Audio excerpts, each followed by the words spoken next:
Sherlock Holmes and the Case of the Dead Man, found at King's Cross. Chapter 1. The Body on Platform 7. In all the years that I shared rooms with Sherlock Holmes at Baker Street, there were few mornings that remain as vividly impressed upon my memory as the one upon which this singular affair began. It was during the latter part of October in the year 1894. London lay beneath a mantle of cold mist. The fog had rolled in from the Thames during the night, and now drifted through the streets in pale yellow ribbons, wrapping itself around gas lamps and chimney pots alike. The city seemed half asleep beneath its veil, though the distant rumble of carts and the occasional whistle of an early train reminded one that London never truly rested. Holmes and I were seated at breakfast. My companion lounged in his chair with an appearance of indifference that concealed, as I knew well, the restless energy of his remarkable mind. Before him lay a chemical monograph, while a violin rested carelessly against the mantelpiece. I had just reached for a second cup of coffee when Mrs. Hudson entered. "A gentleman from Scotland Yard, Mr. Holmes." Holmes did not look up. "Lestrade?" "No, sir." "A younger man, then. Tall. Nervous. New boots." Mrs. Hudson blinked. "Why, yes, Mr. Holmes." My friend smiled faintly. "Show him in." A moment later, a thin, fair-haired inspector entered the room. He could not have been more than 30 years of age.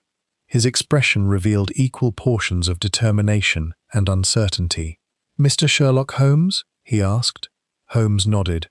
"Inspector Edwin March, sir." "The Yard's newest acquisition." The inspector stared. "You know me? I know your boots were purchased yesterday. I know you spent much of the night awake. I know you have recently transferred from Manchester, and I know you have come because a superior officer fears ridicule should he bring me the matter himself." The young inspector looked utterly bewildered. Holmes waved a hand. "Pray sit down. The explanation can wait." I saw March glance at me as though seeking confirmation that such displays were ordinary. "They are," I assured him. He sat.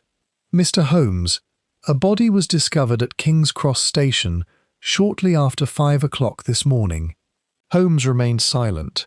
"It appears to be a murder." Still Holmes said nothing. The inspector continued. "The victim was found on platform 7. At this, Holmes slowly lowered his book. "Interesting." The inspector leaned forward. "The strange part is that nobody seems to know how he got there." Holmes's eyes sharpened. "Explain." The station had not yet opened to passengers. Only railway employees were present. "And the body?" "It appeared suddenly." I exchanged a glance with Holmes. "Suddenly?" he repeated. "That is precisely the difficulty. Several porters crossed the platform shortly before 5. There was nothing there." The inspector paused. Less than 10 minutes later, the body was discovered.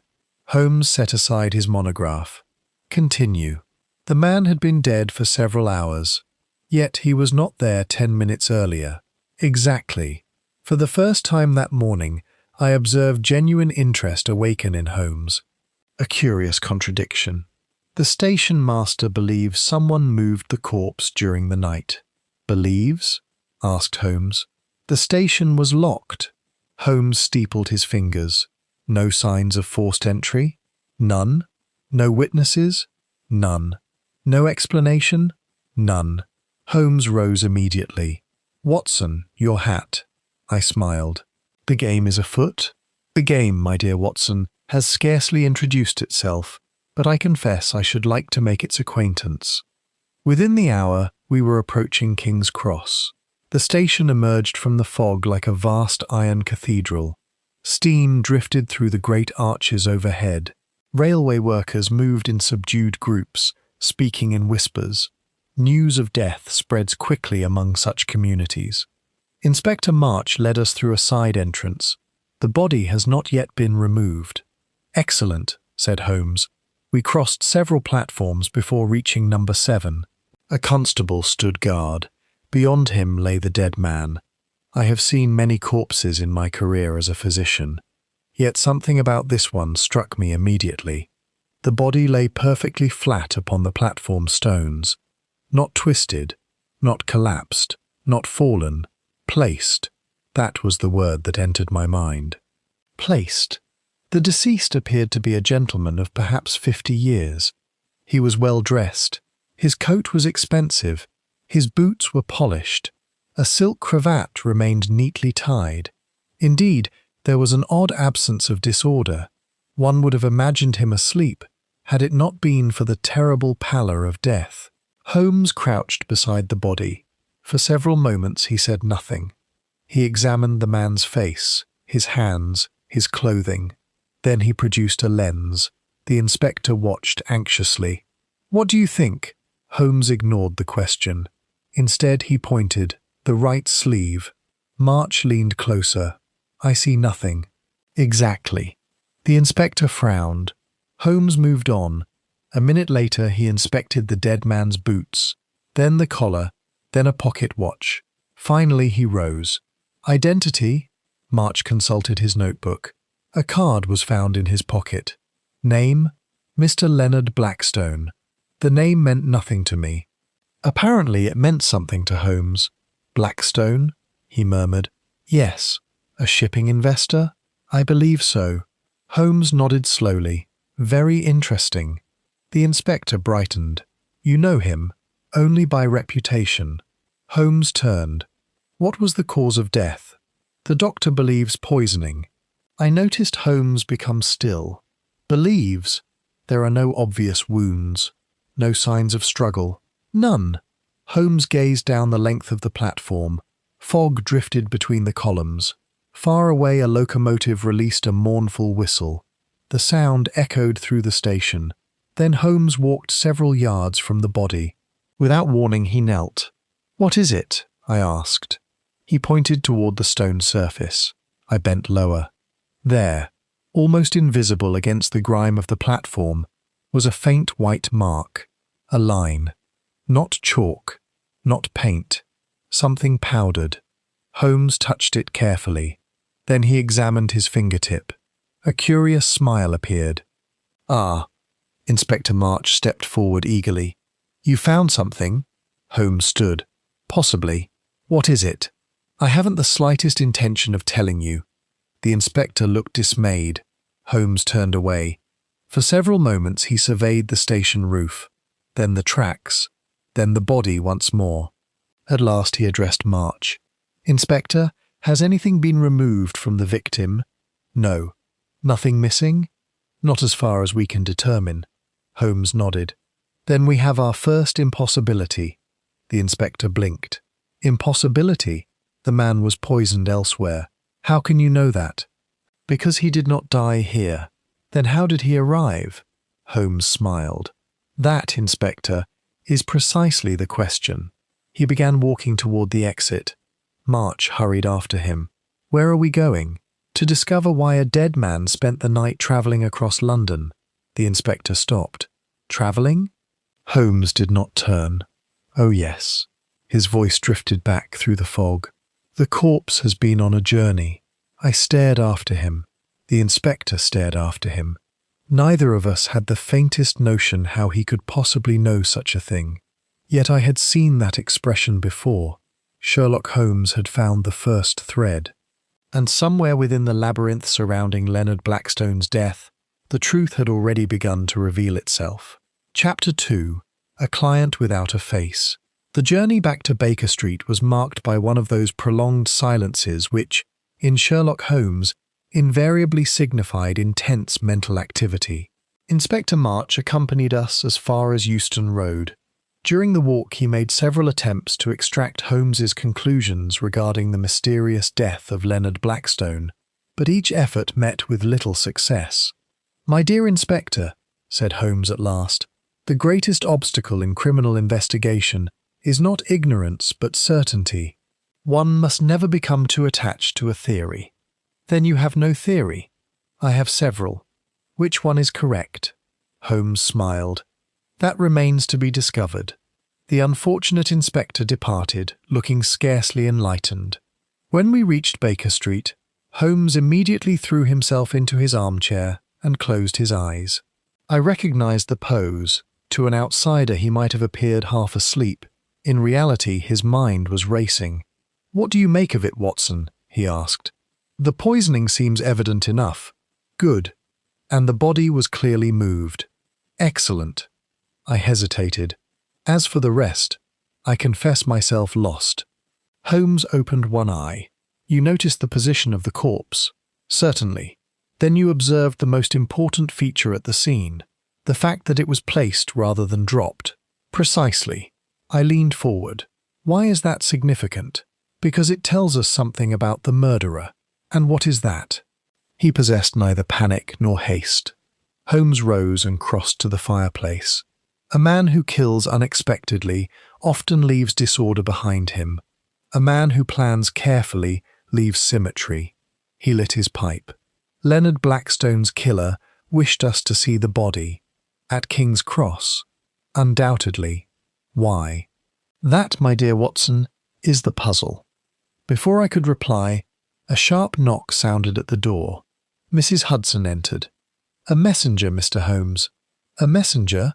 The housekeeper handed over a sealed envelope. Holmes examined it. The paper was expensive. The seal was plain.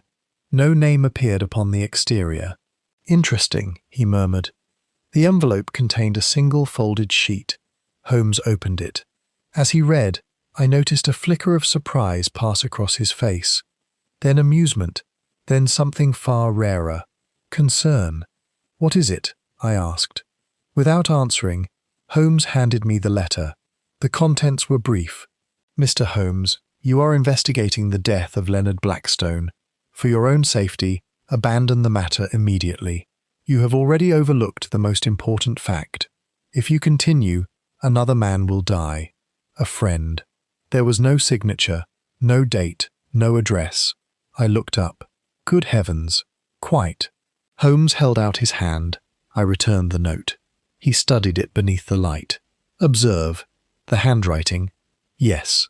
The letters had been carefully formed. Too carefully. Every stroke seemed deliberate, almost artificial. "A disguised hand," I suggested. Without question. Holmes smiled faintly. "Our anonymous correspondent possesses intelligence. You think the warning genuine? I think it was intended to appear genuine." He examined the paper. "Notice the fold." I looked closer. There appeared nothing unusual. Holmes pointed. The paper was folded twice before being inserted into the envelope. "Yes, and unfolded before being folded again." I stared. "How can you tell?" "The compression marks." I shook my head. The signs remained invisible to me. Holmes continued. "The note was originally carried elsewhere, then copied." "Possibly." He sniffed the page. "Ah, what now?" "Perfume." I laughed. "Surely not." "Faint, but present." Holmes handed me the sheet. To my surprise, I detected the slightest fragrance. Not strong, not floral. Something subtler, almost medicinal. Holmes nodded. "Exactly. What does it mean?" "Nothing." He smiled. "Which is why it interests me." The remainder of the morning passed in research.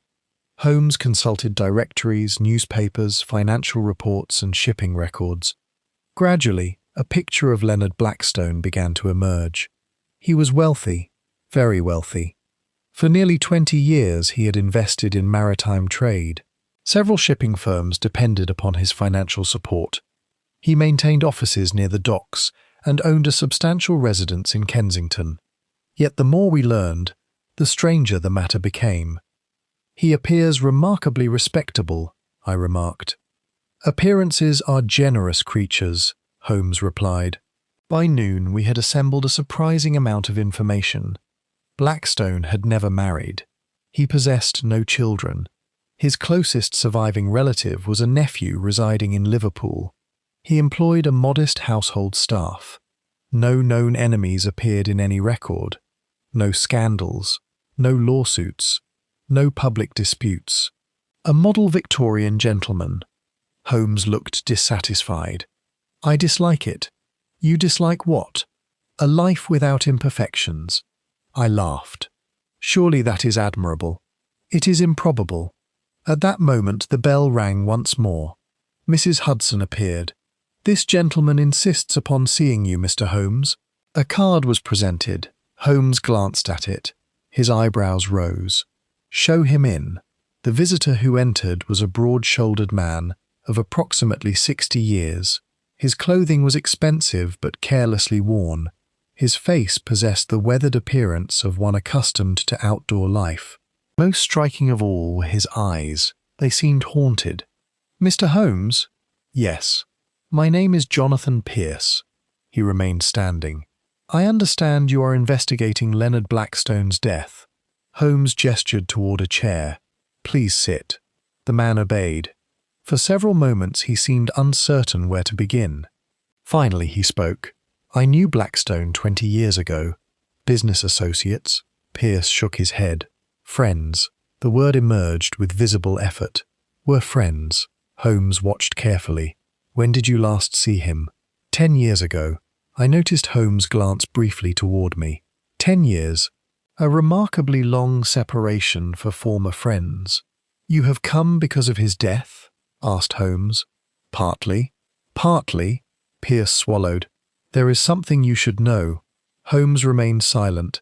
The man leaned forward. Leonard Blackstone was terrified. The room grew still. "Terrified of whom?" asked Holmes. "I do not know." "When did this fear begin?" "Years ago." "Did he speak of it?" "No." Pierce rubbed his hands nervously. "But I saw it." "What exactly did you see?" The man's voice lowered. "He believed someone was watching him." Holmes's eyes narrowed. "For how long?" "As long as I can remember." "Did he ever explain why?" "No." "Did he receive threats?" "Not openly." "Then why did he fear?" Pierce hesitated. When he finally answered, his words carried a peculiar weight. "Because he knew what he had done." A long silence followed. Holmes set down his pipe. "What had he done, Mr. Pierce?" The visitor stared into the fire. For several moments he said nothing. Then he rose abruptly. "I cannot tell you." Holmes's expression hardened. "You came here for a reason." "Yes." "Then finish your story." Pierce shook his head. "I've already said too much." He moved toward the door. Holmes stood.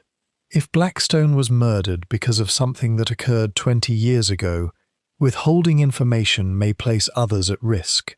The man paused. For a moment I thought he might relent. Instead, he opened the door. "There are things better left buried, Mr. Holmes." "Such as?" Pierce looked back.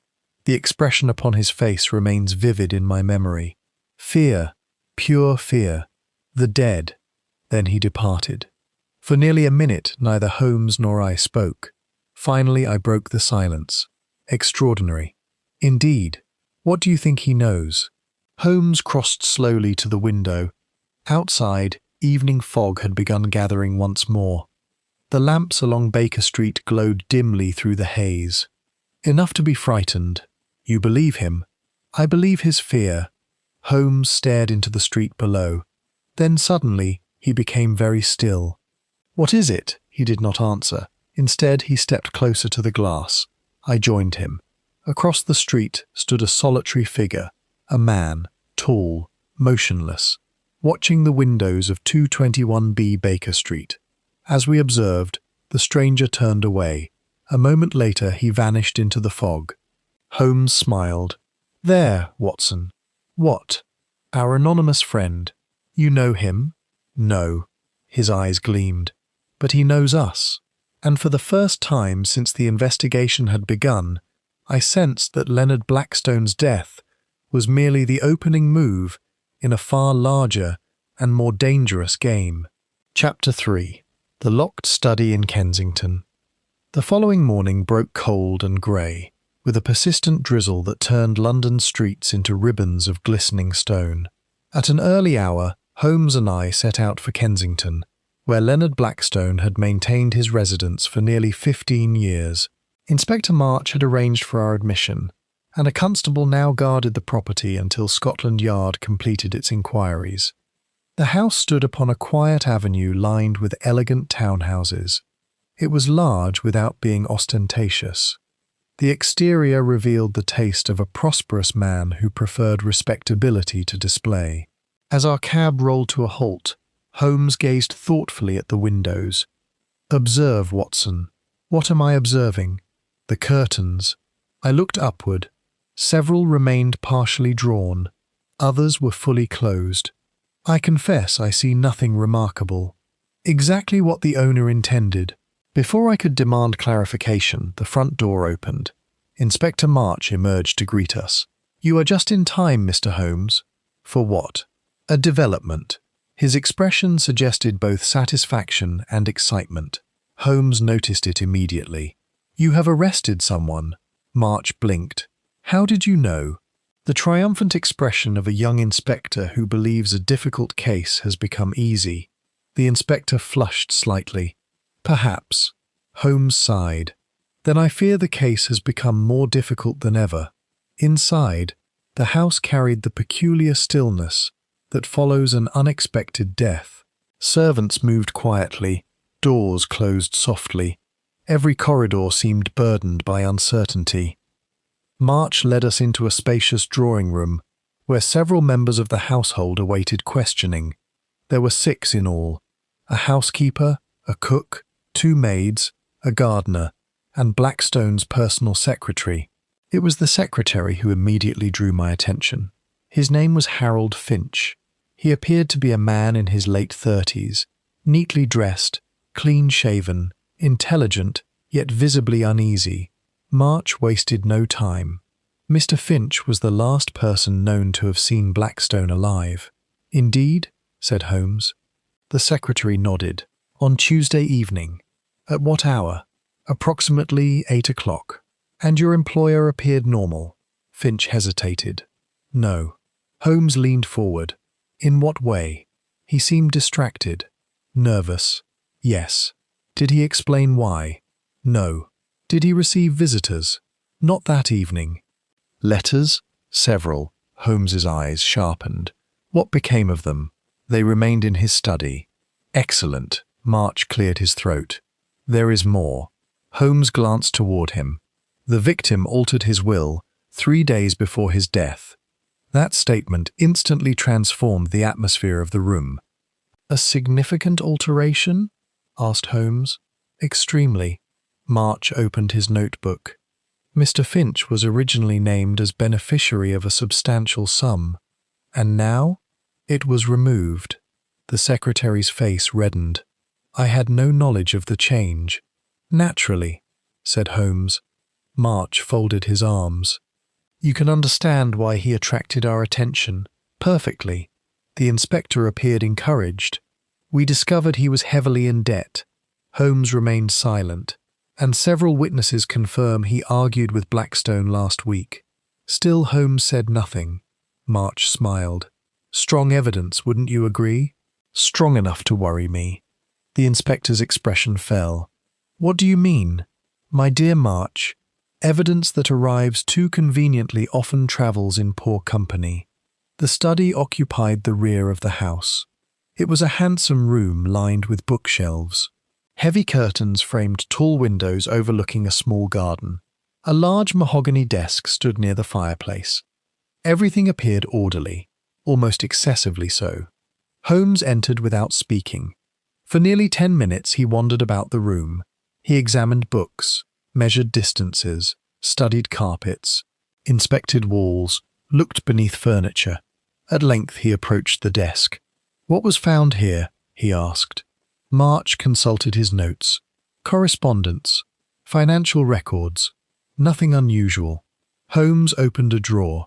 Inside lay writing materials, arranged with meticulous precision. He opened another, then another.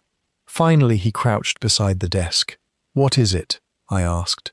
Instead of answering, Holmes pointed toward the floor. I bent lower. There appeared to be several faint scratches upon the wood. "Interesting." March frowned. "Scratches. Recent scratches." The inspector shrugged. "Furniture is moved." "Quite." Holmes rose. "And yet this furniture was not." He stepped backward. Then suddenly he grasped the desk and pulled. To my surprise, the heavy piece shifted several inches. A rectangular patch of floor appeared beneath it. The wood there differed slightly in colour, lighter, less worn. March stared. The desk has been moved. Recently, said Holmes. After years of remaining in one position. The inspector's confidence visibly diminished. What does it mean? That someone searched this room. For what? Holmes smiled. A better question would be, what did they find? While March examined the floorboards, Holmes turned his attention to the bookshelves. There were hundreds of volumes. History, finance, travel, poetry, biographies, a respectable library. Yet Holmes spent nearly 20 minutes studying only a single section. Finally, he removed one volume, then another, then a third. A hollow space appeared behind them. I felt a thrill of excitement. A secret compartment. March hurried forward. Inside lay a small metal box, locked. The inspector's eyes widened. Good heavens! Holmes took the box. It appears our victim possessed secrets after all. Can you open it? Holmes examined the lock. Certainly. Within 2 minutes he had done so. The box contained surprisingly little, only 3 items: a photograph, a railway ticket, and a folded piece of paper. Holmes studied each in silence. Then he became unusually thoughtful. What is it? I asked. He handed me the photograph. It depicted 4 men standing together beside a river. The image appeared old, at least 20 years. One of the men was unmistakably Leonard Blackstone. Another I recognized immediately, Jonathan Pierce, the visitor from Baker Street. The remaining 2 men were strangers. What does it mean? Asked March. Holmes unfolded the paper. His eyes narrowed. Without warning, he slipped it into his pocket. The inspector stared. Mr. Holmes. Later. What was written on it? Later. March looked ready to protest. Fortunately, before he could do so, a constable burst into the room. Inspector! March turned. What is it? The constable appeared breathless. We found something. What? A witness. The witness proved to be a railway porter from King's Cross. He had come forward only after reading newspaper reports regarding the murder. His testimony created immediate excitement. The man claimed to have seen Leonard Blackstone 2 nights before his death. He wasn't alone, the porter explained. Who was with him? A gentleman. Can you describe him? The porter nodded. Medium height, dark coat, walking stick. Did you recognize him? No. Anything unusual? The porter hesitated. Yes. What? They were arguing. March smiled. There we are. Holmes remained expressionless. What did you hear? He asked. The porter frowned while attempting to remember. Not much. Anything. The man thought for a moment. 1 sentence. What sentence? The porter swallowed. The other gentleman said, You should have left it buried. The room fell silent. I immediately recalled Jonathan Pierce's warning. There are things better left buried. The similarity struck me at once. It clearly struck Holmes as well. For a brief instant I observed a flash of interest in his eyes. Then it vanished.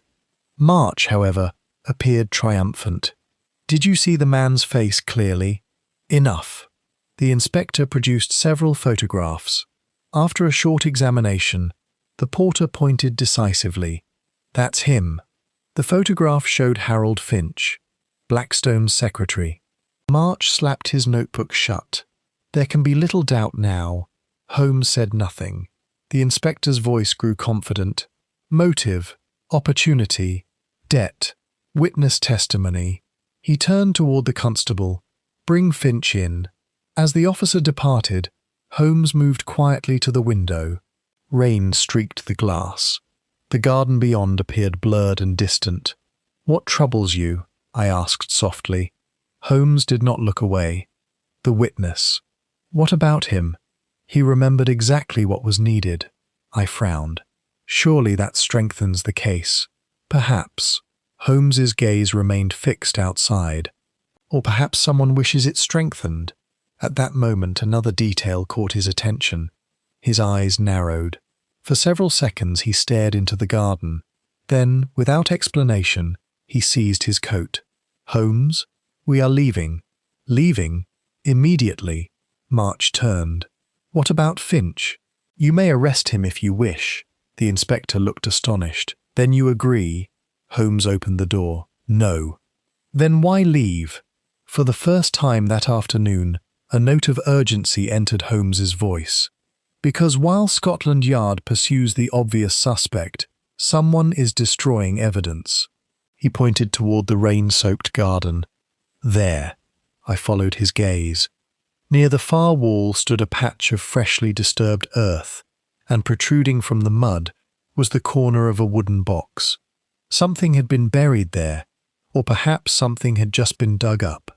Either possibility promised danger, and Sherlock Holmes had already begun running toward it. Chapter 4. The Box Beneath the Garden Wall. The speed with which Sherlock Holmes crossed the garden was extraordinary. Despite the rain and slippery ground, he reached the disturbed patch of earth almost before I had descended the rear steps. Inspector March and the constable followed close behind. The garden itself was modest in size. A narrow lawn stretched toward a high brick wall, bordered on either side by carefully maintained flower beds. Recent rainfall had softened the soil, and the area Holmes had observed stood out plainly against the otherwise orderly grounds. Someone had been digging there, recently, very recently. Holmes dropped to one knee. The corner of a small wooden box protruded from the mud. Without hesitation, he began clearing away the earth with his hands. "Careful," said March. Holmes ignored him. Within moments, the entire object emerged. It was a weathered wooden container scarcely larger than a cigar case. Water stained its surface. The brass fittings were tarnished. One hinge had nearly rusted through. Yet despite its age, the box had clearly been concealed with deliberate care. Holmes examined it briefly before opening the lid. The contents surprised us all. Inside lay a bundle of papers tied with faded ribbon. Nothing more. "No jewels," said March. "No money?" Holmes smiled faintly. "My dear Inspector, information is frequently more valuable than either." He removed the documents. Several sheets had suffered damage from moisture, though many remained readable. The first page appeared to be part of a ledger. The second contained names. The third held figures and dates. Holmes scanned them rapidly. Then his expression changed. Not dramatically, not enough for March to notice. But I knew him too well. Something significant had appeared. "What is it?" I asked. He handed me one of the pages. At first glance it seemed ordinary. Then I noticed a name. Jonathan Pierce, the visitor from Baker Street. Several lines below appeared another. Leonard Blackstone. And beneath that, a third. Edmund Voss. The name meant nothing to me. Yet it had been underlined twice. Holmes quietly folded the document. Interesting. March reached for it. Holmes withdrew it before the inspector could touch it. "I should prefer to study these first." March looked irritated. "This is a murder investigation, which is precisely why I intend to study them." The inspector opened his mouth, then thought better of it. Back inside the house, Holmes requested the use of Blackstone's study. For nearly an hour he examined the recovered papers in complete silence. I occupied myself by reviewing newspaper records, while Inspector March interviewed servants elsewhere in the residence. At length Holmes spoke. "Watson?" "Yes?" "Do you recall the photograph from the hidden compartment?" "Of course. The four men, Blackstone, Pierce, and two others." "Precisely." He placed the photograph upon the desk. Beside it he arranged the newly discovered papers. "Observe." I leaned forward. Holmes pointed. "There." One finger rested upon Leonard Blackstone, another upon Jonathan Pierce, a third upon the name Edmund Voss. The third man? Exactly. I studied the image. The individual in question possessed sharp features and intense eyes.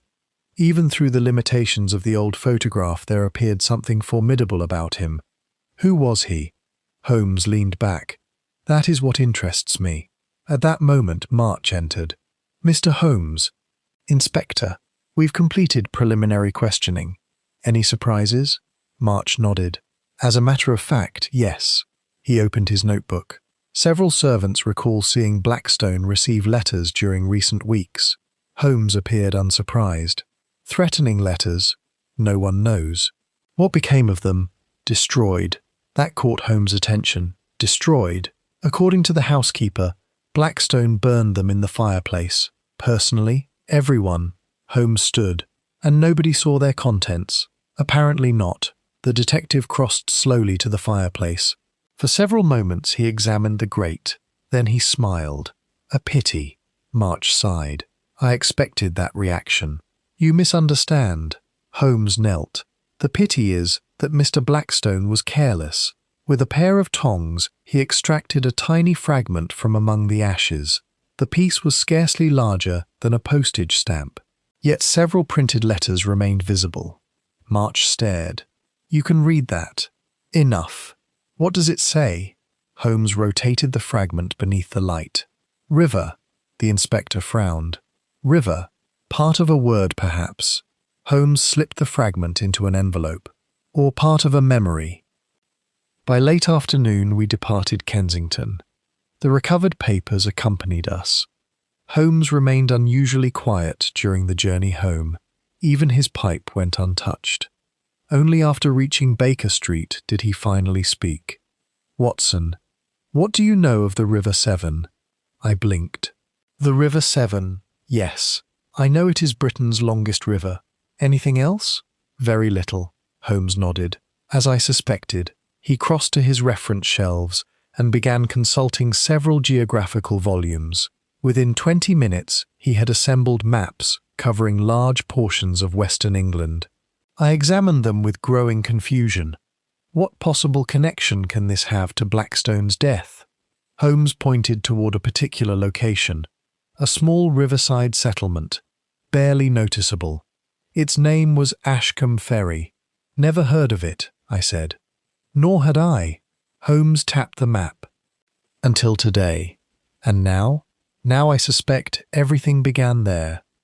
Evening had fallen when an unexpected visitor arrived. The man was shown into our sitting room shortly after 7 o'clock. At first glance he appeared entirely ordinary, middle-aged, respectably dressed, nervous. Yet the moment Holmes saw him, I detected unusual interest. "My name is Albert Keene," the stranger explained. "I read about Mr. Blackstone's murder." "Yes? I think I knew one of the men in that photograph." Holmes motioned for him to continue. Keene removed his hat. 20 years ago I worked on river transport near Ashcombe Ferry." I felt a sudden jolt. Holmes remained expressionless. "Go on." "There were 4 gentlemen who visited frequently." "Businessmen?" "That was what they claimed." Holmes exchanged a brief glance with me. "Claimed?" Keene swallowed. "People in the village didn't trust them." "Why not?" "They asked strange questions." "What kind of questions?" "About old tunnels." The room became very still. "Tunnels?" repeated Holmes. "Along the river." The man nodded. "There were abandoned smuggling passages from years earlier." Holmes's eyes narrowed. "What happened?" Keene hesitated. Then he spoke quietly. "One night there was an accident." "An accident?" "At least that's what everyone said." "What sort?" "A man disappeared." The silence that followed seemed almost tangible. Holmes folded his hands. "Who disappeared?" The answer came immediately. "Edmund Voss." Several seconds passed before anyone spoke. Even Holmes appeared intrigued. "What became of him?" he asked. "No one knows. His body was never found." "Never." Keene shifted uneasily. "There were rumours." "What rumours?" The visitor lowered his voice. "That he had been killed." March, had he been present, would no doubt have leapt eagerly toward such a conclusion. Holmes merely nodded. "By whom?" No one could prove anything, but suspicion existed. "Yes." "Against whom?" Keene stared into the fire. "Against the other 3 men, Blackstone, Pierce, and the 4th unidentified individual." The implications were obvious. A missing man, 3 surviving companions, a secret concealed for 20 years, and now one of those survivors lay dead. Holmes questioned Keane for nearly half an hour. Unfortunately, the man possessed little additional information. At last he departed.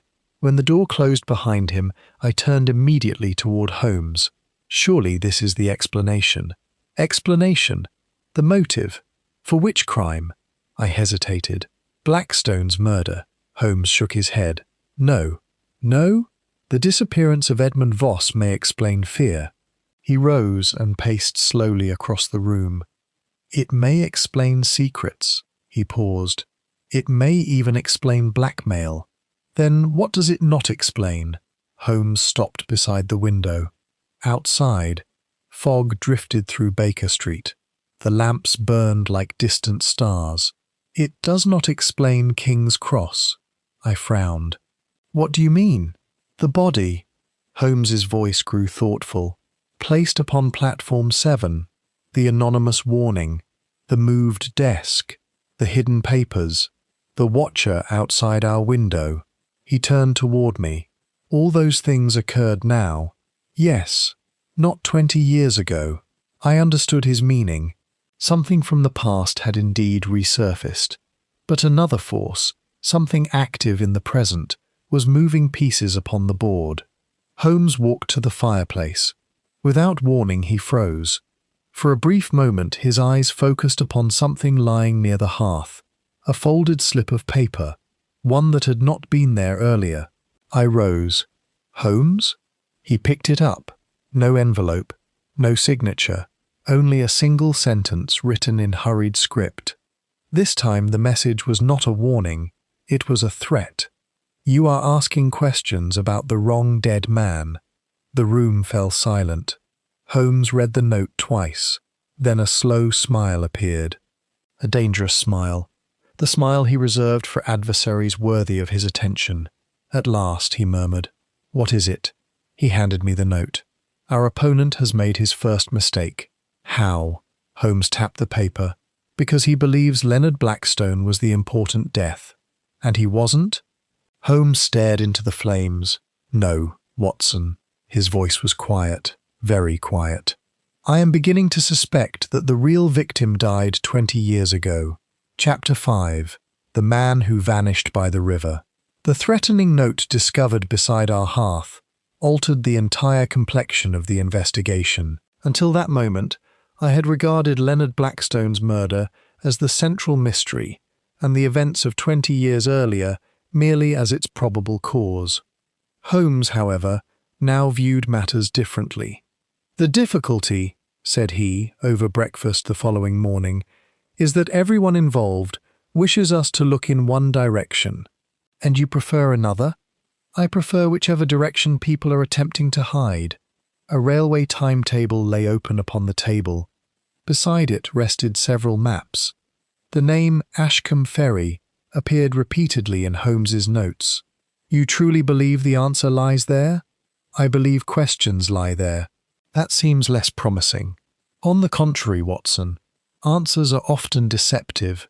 Questions are generally honest." By noon we were aboard a train heading westward. The journey occupied several hours. Throughout most of it, Holmes remained absorbed in documents recovered from Blackstone's garden. Occasionally he compared names, dates and figures. At other times he merely stared through the carriage window while the English countryside drifted past beneath low grey clouds. I knew better than to interrupt. His mind was arranging facts. Somewhere among them a pattern had begun to emerge. Ashcombe Ferry proved smaller than I had imagined. The settlement consisted of little more than a handful of cottages, a public house, a church, and a riverside landing. The River Severn flowed broad and dark beyond the village. Mist hovered above the water. Ancient trees lined the banks. The entire scene possessed a melancholy beauty. One could easily imagine secrets surviving for decades in such a place. As we descended from a hired carriage, Holmes surveyed the surroundings carefully. A useful location. For what? For disappearance. The observation struck me as rather grim. Our first inquiries led us to the village inn, where Holmes hoped to gather information regarding the events of 20 years earlier. The proprietor, a stout fellow named Briggs, proved surprisingly cooperative. "Edmund Voss," he repeated. "Aye, folk still remember that." "You knew him?" "Not well." "Was he local?" "No." Briggs wiped a glass thoughtfully. "None of them were." "The 4 gentlemen?" The innkeeper looked surprised. "You know about the others?" "A little." Briggs nodded. "They came several summers running. Together, mostly. Did they appear friendly?" The man laughed. "Friendly enough in public." Holmes exchanged a glance with me. "In private?" The innkeeper lowered his voice. "There were arguments." "What about?" "No idea." "Were they serious?" "Serious enough." That answer interested Holmes. "Can you be more specific?" Briggs thought for a moment. "I once heard shouting. When? Not long before Voss disappeared." "What was said?" The man shook his head. "Couldn't make out the words." "Who was arguing?" "Voss and Blackstone." That statement immediately caught my attention. "Blackstone?" "Aye." The innkeeper nodded. "They seemed close one day and enemies the next." Holmes's eyes narrowed slightly. "Interesting." After leaving the inn, we spent several hours speaking with elderly villagers. Many recollections had faded, yet certain details appeared repeatedly. The 4 men had arrived together. They had explored areas along the river. They had paid unusually close attention to abandoned tunnels dating back to the era of smuggling, and shortly before Edmund Voss vanished, tensions had developed among them. One witness in particular proved valuable. She was an elderly woman named Mrs. Cartwright. Age had bent her frame but not diminished her memory. "I saw them the night before it happened." "You are certain?" asked Holmes. "Oh yes." "What did you observe?" "They crossed the ferry together." "All 4?" "Yes." "And afterward?" The old woman hesitated. "I couldn't sleep." Holmes waited patiently. "So I looked from my window." "What time?" "Very late." "Past midnight?" "Certainly." "And then?" She pointed toward the river. "I saw only 3 men returning." A silence followed. Holmes spoke first. "3? That's right. Can you identify them?" "No." "Are you sure there were only 3? The old woman nodded firmly. "I counted twice." Holmes thanked her. As we departed, I considered the implication. If her memory is accurate, it usually is, then Voss disappeared before the official accident. Exactly. According to records, Edmund Voss had supposedly vanished the following afternoon. Yet Mrs. Cartwright's testimony suggested he was already missing many hours earlier. A contradiction. And Holmes loved contradictions. Toward evening we reached the riverside tunnels. They lay hidden among dense woodland beyond the village.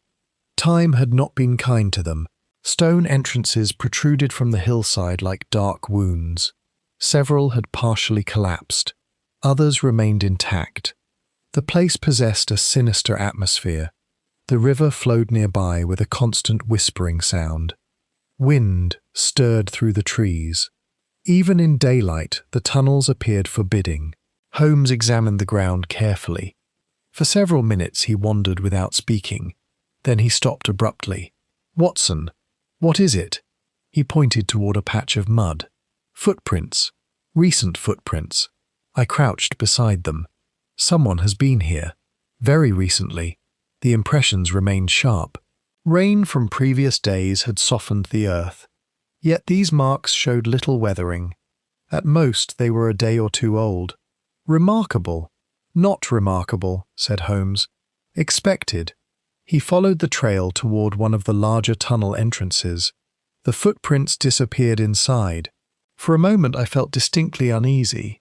"Surely not." Holmes smiled. "You are thinking exactly what our visitor intended." "What visitor?" "The person who left those tracks." We entered the tunnel. The passage extended deep into the hillside. Moisture dripped from the ceiling. Our lanterns cast dancing shadows upon ancient stone. The air smelled of earth and stagnant water. Several side passages branched away into darkness. I confess that I found the place exceedingly unpleasant. Holmes, however, appeared energized. Every few yards he paused to examine walls or floor. At length we reached a wider chamber. There Holmes suddenly stopped. Ah! I raised my lantern. At first I saw nothing unusual. Then I noticed a wooden crate. It stood against the far wall. Modern. Far newer than anything else in the tunnel. Holmes approached cautiously. The crate was empty. Yet something upon its surface drew his attention. A shipping label. Partially torn. Most of the text was unreadable. One word remained visible. Kings. Kings? I repeated. Holmes nodded. Interesting. You think it refers to King's Cross? Possibly. He examined the label more closely. Then he discovered something else. A scrap of cloth, caught beneath the crate, dark grey, fine quality. Holmes carefully pocketed it. Another souvenir. Before I could reply, a sudden sound echoed through the tunnel. Footsteps. Not ours. Someone else was inside. Both Holmes and I froze. The sound came again. A faint scuff of leather against stone. Then silence. Holmes extinguished his lantern instantly. Darkness swallowed us. For several seconds neither of us moved. The unseen presence remained somewhere ahead, waiting, listening. At last a distant light appeared. A lantern, briefly visible around a bend, then gone. Whoever carried it had retreated deeper into the tunnel network. Holmes immediately relit his own lamp. Quickly. We advanced. Yet despite our efforts we found nothing. The mysterious figure had vanished. The tunnels branched repeatedly. There were countless routes of escape. Eventually Holmes halted. No use. Who was it? I don't know. One of the villagers? No. Why not? He pointed downward. Fresh footprints, the same as before. The owner of these. We followed them as far as possible. Then, unexpectedly, they ended. Not gradually, not where the ground changed, simply ended. The final impression appeared upon damp earth. Beyond it lay nothing. No tracks, no marks, no indication of where the person had gone. I stared in disbelief. Impossible. Holmes smiled faintly. My dear Watson, whenever a thing appears impossible, one should look for architecture. Architecture? The explanation is hidden in the tunnel itself. Before I could question him further, he raised the lantern toward the wall. There, almost invisible among ancient stonework, appeared a narrow vertical crack. A concealed opening. A secret door. One that had not existed on any map. Someone had used it recently. Very recently. And whoever that person was, they clearly possessed knowledge of the tunnels that few living men could share. Holmes examined the hidden passage for several moments. Then he stepped back. For the first time since arriving in Ashcombe Ferry, I observed genuine excitement in his eyes. We are close now. To what? He looked into the darkness beyond the concealed doorway. To the reason Edmund Voss disappeared, and Leonard Blackstone died. Holmes remained silent. That silence itself was answer enough. Yet as we prepared to enter the hidden passage, neither of us noticed the figure watching from deeper within the tunnel. A figure who had already begun preparing the next move in a game that had started 20 years earlier and was now approaching its deadly conclusion. Chapter 6. The Secret Chamber Beneath Ashcombe.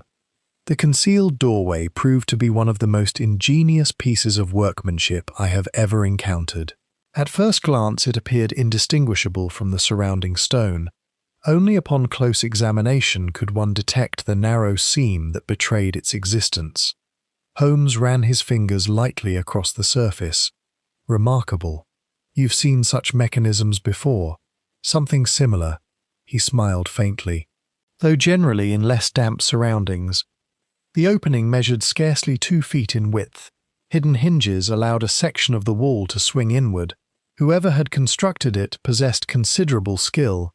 More importantly, whoever still used it possessed knowledge unavailable to ordinary villagers. Holmes lifted the lantern. After you, Watson. I had hoped you would say the reverse. Your military experience gives you a natural advantage. I fail to see how. You may shoot more accurately than I." With that comforting observation, he motioned me forward. The passage beyond descended sharply. Unlike the older tunnels, this section appeared relatively well preserved. The walls showed signs of reinforcement. Timber supports remained intact. The floor was smoother. At several points we discovered evidence of recent activity: boot prints, candle stubs, even a discarded match. Someone had visited frequently. The realization filled me with unease. For 20 years a mystery had lingered over Ashcombe Ferry, and now we were walking directly into its heart. The passage eventually widened into a substantial underground chamber. The sight that greeted us was wholly unexpected. Furniture, not much. A table, several chairs, a cupboard, shelving, everything coated with dust, yet unmistakably arranged for human use. "This isn't a hiding place," I said. "No." Holmes surveyed the room. It was a meeting place. The distinction was significant. A hiding place conceals, a meeting place welcomes. This chamber had been intended for repeated visits, for discussions, perhaps for transactions, perhaps for conspiracies. Upon the table rested an oil lamp, long extinguished. Beside it lay several sheets of paper. Holmes examined them. Most had deteriorated beyond usefulness. One remained partially readable. He studied it silently, then folded it into his pocket. "You've become secretive. A professional necessity. Holmes, you shall see it presently." That answer, while familiar, did little to improve my patience. We continued searching. The cupboard contained nothing of consequence. The shelves held only fragments of old ledgers and empty bottles. Yet near the far wall, Holmes suddenly stopped. "What is it?" he pointed. At first I noticed only a discoloration in the stone. Then realization dawned. A dark stain, large, irregular, ancient, yet unmistakable. Blood. Even after 2 decades, its traces remained visible. I felt a chill. Good heavens! Holmes crouched beside it. "The location is suggestive. You believe someone was injured here. I believe someone bled here." His distinction was deliberate. There are many ways for blood to appear. Not all imply murder. Yet neither of us needed to say what we were thinking. Edmund Voss, the missing 4th man. The stain occupied precisely the sort of place where a violent confrontation might occur. A concealed chamber, far from witnesses, hidden beneath the riverbank. I looked around the room differently after that. The atmosphere seemed heavier, the silence more oppressive, as though the past still lingered within the stones. For nearly an hour, Holmes examined every inch of the chamber. At last his attention settled upon the floor beneath the table. He knelt, measured, tapped several boards, then smiled. Ah! Whenever Holmes uttered that simple syllable, I knew a discovery had been made. There is something beneath. A compartment, precisely. Using a pocket knife, he pried upward a concealed panel. Beneath it lay a shallow cavity. Inside rested a small leather notebook. The cover had cracked with age. Dust coated every surface. Yet the contents remained surprisingly intact. Holmes opened it carefully. His eyes moved rapidly across the pages. For perhaps 30 seconds he said nothing. Then he became very still, a sure sign of profound concentration. "What is it?" Instead of answering, he handed me the notebook. The first page bore a name, Edmund Voss. I stared. The missing man himself had owned it. The notebook contained entries spanning several months. Most appeared mundane: travel arrangements, financial observations, personal reflections. Then, near the end, the tone changed. The handwriting grew hurried, uneven, concerned. I read several passages aloud. Blackstone grows increasingly nervous. Another entry. Pierce wishes to abandon the matter. Then, I no longer trust Harrington. "Harrington," I said. "The 4th man." Holmes nodded. At last we possessed a name. The unidentified figure from the photograph. The 4th member of the group. The final surviving participant. I turned several pages. The final entry occupied only 2 lines, yet its significance struck me immediately. If anything happens to me, it was never an accident. Harrington knows the truth. The notebook slipped slightly in my hands. Good Lord. Holmes's face remained unreadable. Indeed, for several moments neither of us spoke. The implication was obvious. Edmund Voss had feared for his life, not after his disappearance, before it. And he had specifically named Harrington, not Blackstone, not Pierce, Harrington, a man who had vanished completely from every conversation thus far, a man no witness had mentioned, a man who appeared absent from all recent events, which, as Holmes often observed, made him extremely interesting. We returned to the village shortly before dusk. There we discovered an unexpected development. Inspector March had arrived from London. He greeted us outside the inn. "You've been difficult to find." Holmes smiled. "A common complaint." The inspector looked tired and worried. Neither expression suited the confident young officer we had left behind. "What has happened?" March hesitated, then spoke quietly. "Another death." The words landed heavily. "Who?" asked Holmes. "Jonathan Pierce." For the first time all day, genuine surprise appeared upon Holmes's face. "Dead?" "Found this morning." "How?" "Apparently drowned." A silence followed. The river flowed quietly behind the village. Somewhere in the distance a church bell rang. Holmes folded his arms. "Apparently?" March nodded grimly. "That's the problem." "Explain." "The body was recovered from the Severn." "Where?" "Less than a mile downstream." "And why do you doubt accidental drowning?" March reached into his coat. He withdrew a folded document. A note.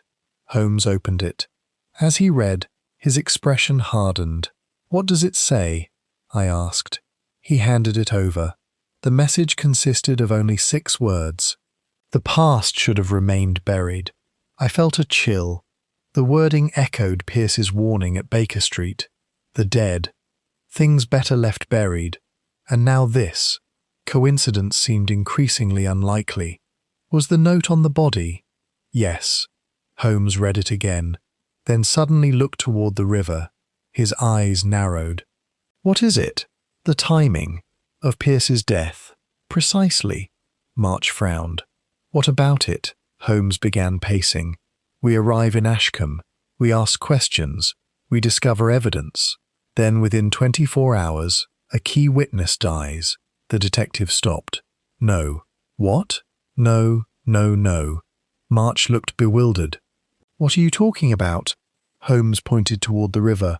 "We are assuming Pierce was silenced." "Aren't we?" "Perhaps." He shook his head. "Or perhaps he was meant to be found." The inspector stared. The distinction had not occurred to him. Frankly, it had not occurred to me either.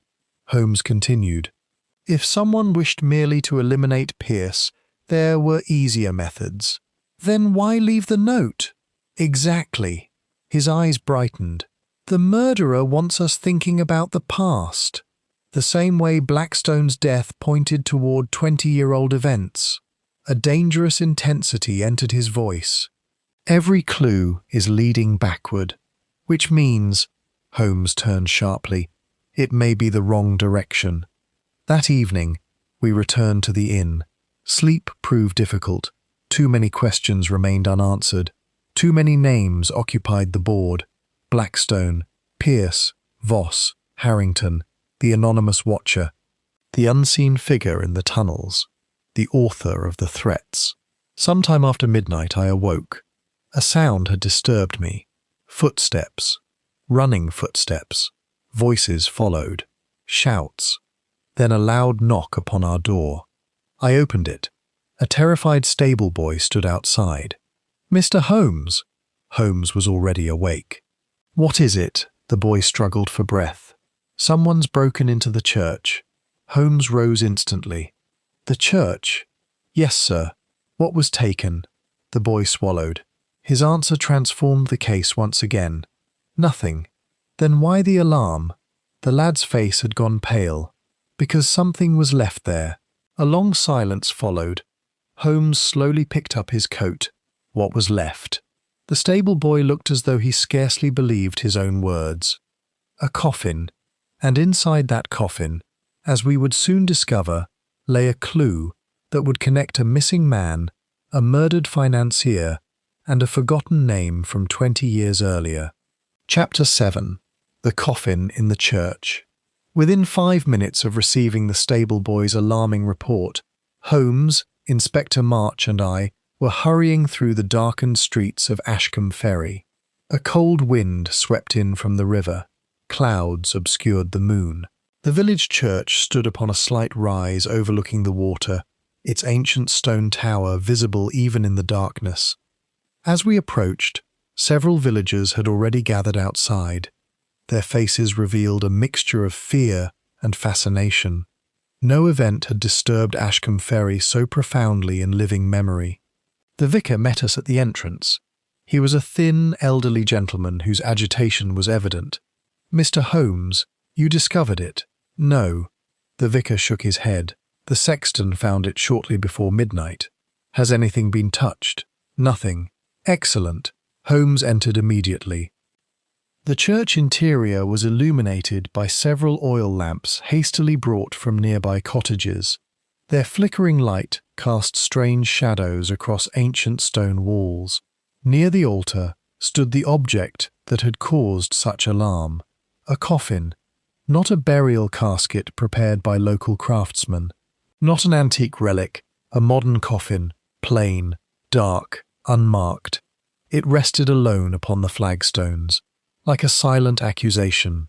Inspector March approached cautiously. "This is madness." "Perhaps," said Holmes. "Or communication." The inspector glanced toward him. "You think someone intended us to find it?" "My dear March, it was placed in the centre of a church. The point was difficult to dispute. Whoever had left the coffin wanted it discovered. Indeed, discovery had been the entire purpose." Holmes circled it slowly, examining hinges, wood grain, scratches, dust. At length he nodded. "Open it." The inspector hesitated. "You first." Holmes smiled. "Your courage appears selective." Nevertheless, he lifted the lid himself. I confess I felt a distinct sense of apprehension. After recent events, almost anything seemed possible. The lid creaked open. Then all three of us stared. The coffin was empty. Almost. Inside lay only 3 objects: a lantern, a folded map, and a photograph. Holmes removed the photograph first. The image immediately captured his attention. It was old, very old, perhaps 20 years old. Yet unlike the photograph recovered from Blackstone's study, this one showed only a single individual. A young man, handsome, confident, dark-haired. His expression possessed remarkable intensity. On the reverse side appeared a handwritten inscription. Holmes read it silently, then handed it to me. The inscription contained only a name: Charles Harrington. "The 4th man," I said. "Precisely." At last we had a face to accompany the name. The mysterious 4th member of the group. The man Edmund Voss had specifically mentioned in his notebook. The man who seemed to have vanished from history. And now someone was ensuring that we noticed him. Next, Holmes examined the map. It depicted the riverside region surrounding Ashcombe Ferry. Several locations had been marked in red ink. One mark corresponded to the hidden tunnels. Another identified an abandoned warehouse near the river. A third circled an area farther downstream. "What do you make of it?" asked March. Holmes studied the markings. Instructions. For whom? That is the question. The inspector frowned. "You think the map was meant for us?" "Undoubtedly." "Then why not simply deliver it?" Holmes folded the paper. "Because our correspondent enjoys theatre." That much seemed increasingly apparent. Every development carried a dramatic quality. The anonymous notes, the staged body at King's Cross, the threats, the coffin. Someone was orchestrating events with extraordinary care and extraordinary confidence. The lantern proved even more interesting. At first glance it appeared ordinary. Yet Holmes immediately noticed something unusual. He opened the fuel compartment. Inside lay a rolled piece of paper, a hidden message. Inspector March leaned forward eagerly. "What does it say?" Holmes unrolled the sheet. Several lines of writing covered the page. The handwriting differed from previous notes. This script appeared older, less deliberate, more natural. Holmes read silently. Then his expression altered. Not surprise, not excitement, recognition. A rare and troubling look. "What is it?" I asked. Instead of answering, he handed me the page. The document appeared to be part of a letter. Only a fragment survived. Yet the surviving words were extraordinary. "If Harrington proceeds with the plan, none of us will escape responsibility. Voss has threatened exposure. Blackstone insists everything remains under control. God help us if the truth emerges." No signature remained. No date. Yet one conclusion appeared unavoidable. The four men had shared a secret, a dangerous secret, and at least one among them had feared its consequences. We returned to the inn shortly before dawn. Holmes remained silent for most of the journey. Only after reaching our rooms did he finally speak. "Watson." "Yes?" "What is the most obvious explanation?" I considered. "Harrington murdered Voss." "Good. Blackstone helped conceal it." "Reasonable." "Pierce knew the truth." "And now Blackstone and Pierce have been eliminated." Holmes nodded. "A coherent theory. You disagree?" I distrust coherence. That answer was thoroughly characteristic. "Then what troubles you?" Holmes lit a cigarette. "The staging." Again the word appeared. Staging. It had occupied his thoughts repeatedly. The coffin, the notes, the map, the threats, the body at King's Cross. He paced slowly. "Someone wishes us to arrive at specific conclusions." "Which conclusions?" "That Harrington is central." I frowned. "But isn't he?" "Perhaps." Holmes stopped beside the window. "Or perhaps he is merely useful." The following morning produced another unexpected development. Shortly after breakfast, a messenger arrived from London. He carried urgent information from Scotland Yard. Inspector March read the telegram first. His expression changed immediately. "What is it?" asked Holmes. March handed over the paper. Holmes read, then smiled faintly. The reaction surprised me. "Good news?" "In a manner of speaking. What happened?" Holmes passed me the telegram. The message was brief. Extensive search conducted. No records located for Charles Harrington matching known details. Identity appears false. I read it twice, then a third time. No records? None. Impossible. So one would think. Holmes folded the telegram carefully. The man never existed. A silence followed. Inspector March stared. "You mean Harrington wasn't his real name?" "Exactly." The inspector looked bewildered. "But we have photographs." "Indeed. We have letters." "Yes." "We have testimony." "Quite." Holmes smiled. "And yet Charles Harrington appears nowhere." The significance gradually dawned upon me. Every clue concerning Harrington originated from the past. Old photographs, old letters, old memories. Not a single modern record existed. No business registration. No property ownership, no financial accounts, nothing. It was as though the man had deliberately erased himself, or perhaps had never been Harrington at all.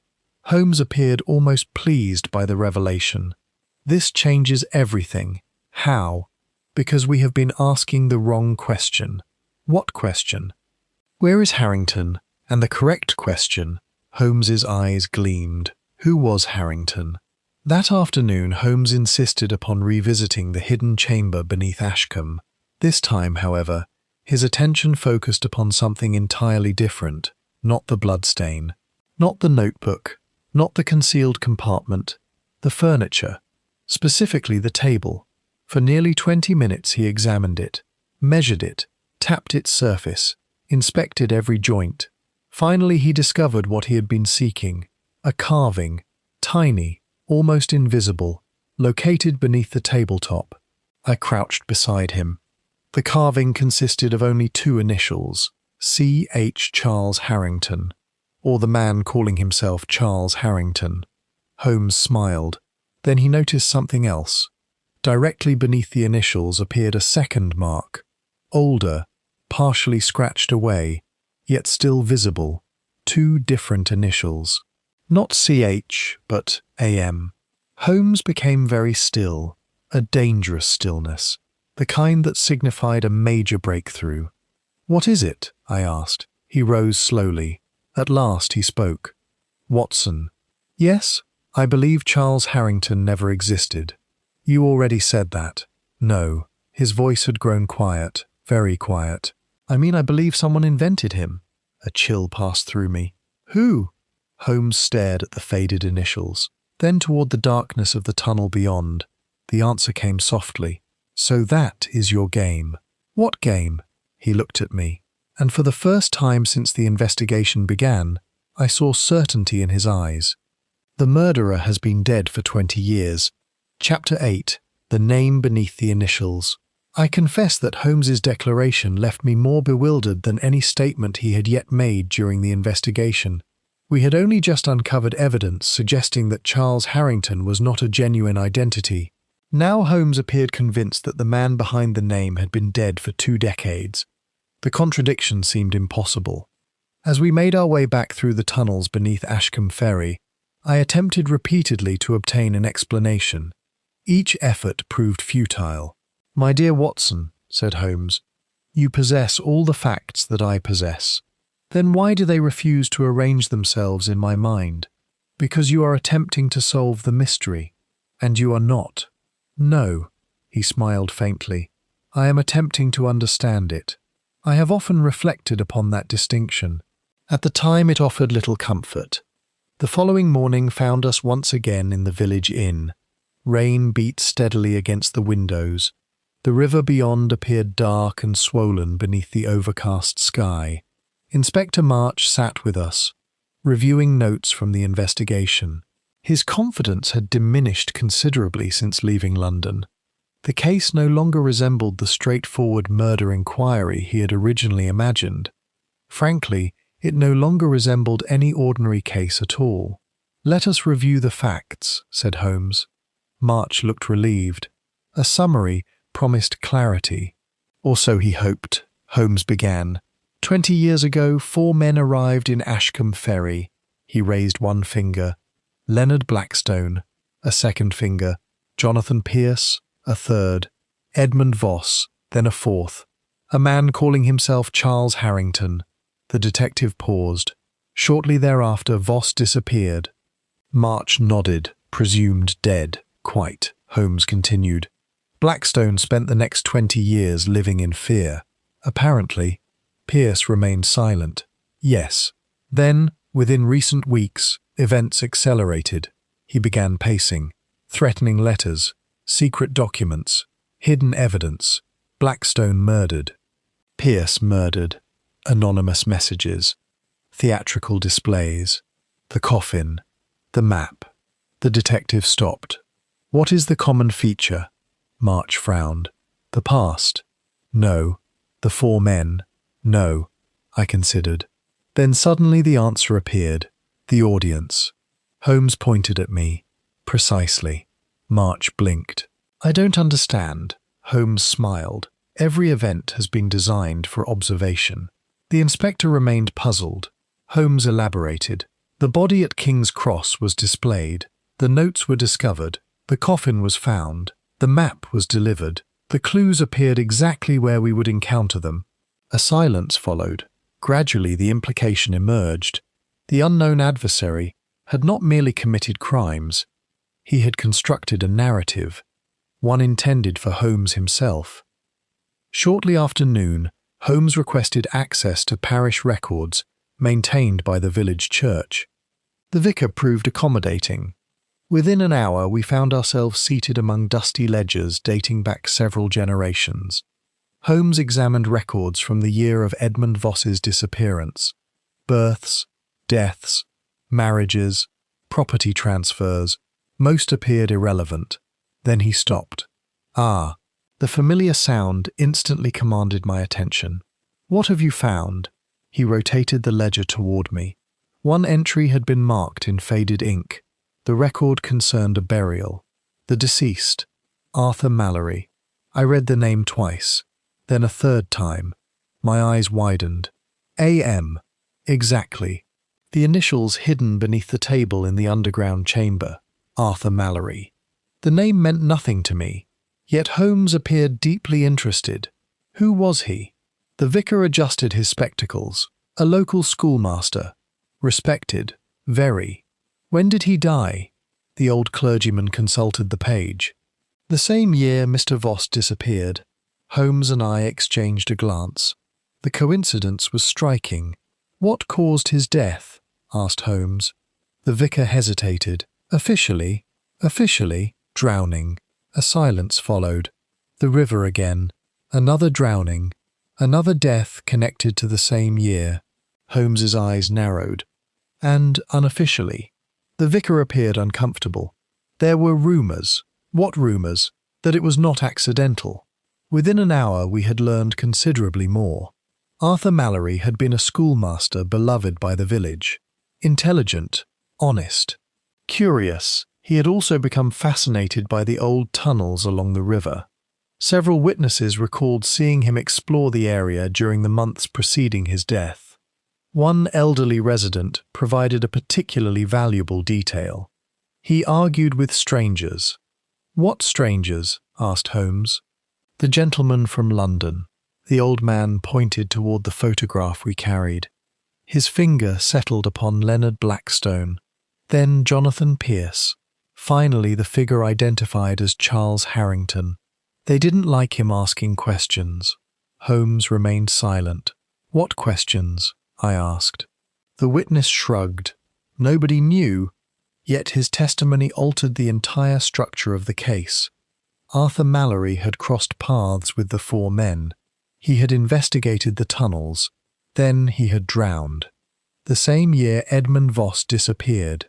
2 deaths, 1 location, 1 hidden chamber, 1 group of outsiders. The pattern grew increasingly difficult to ignore.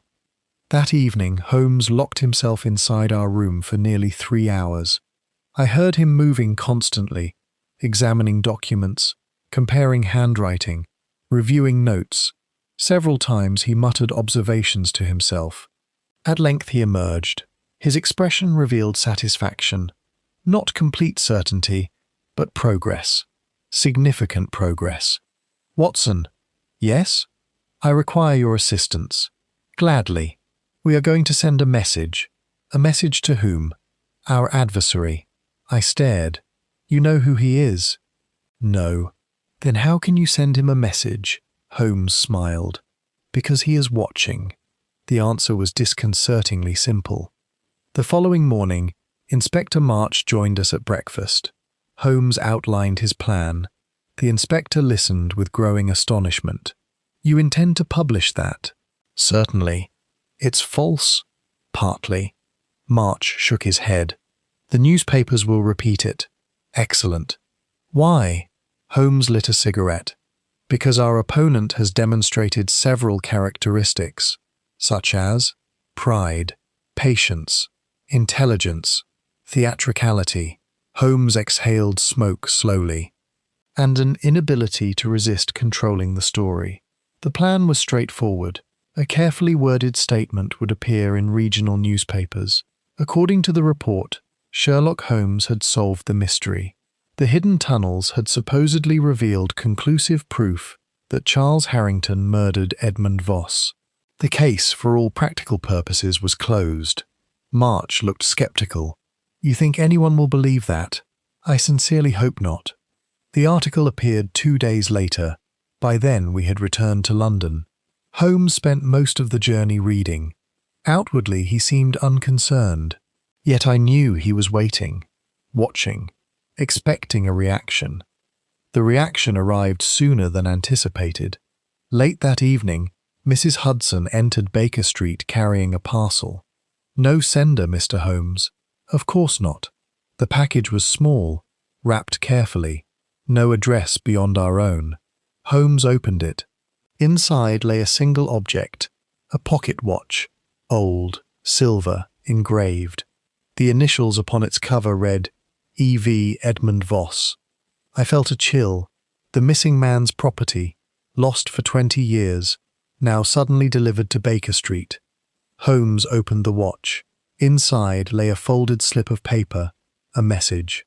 Just one sentence. You are still asking the wrong question. The detective read it twice, then laughed softly. Not mockingly, appreciatively. Excellent. March looked bewildered. Excellent? Indeed. Holmes handed me the watch. Then he moved toward the fireplace. The trap succeeded. How? Our correspondent could not resist correcting me. The inspector frowned. Correcting you?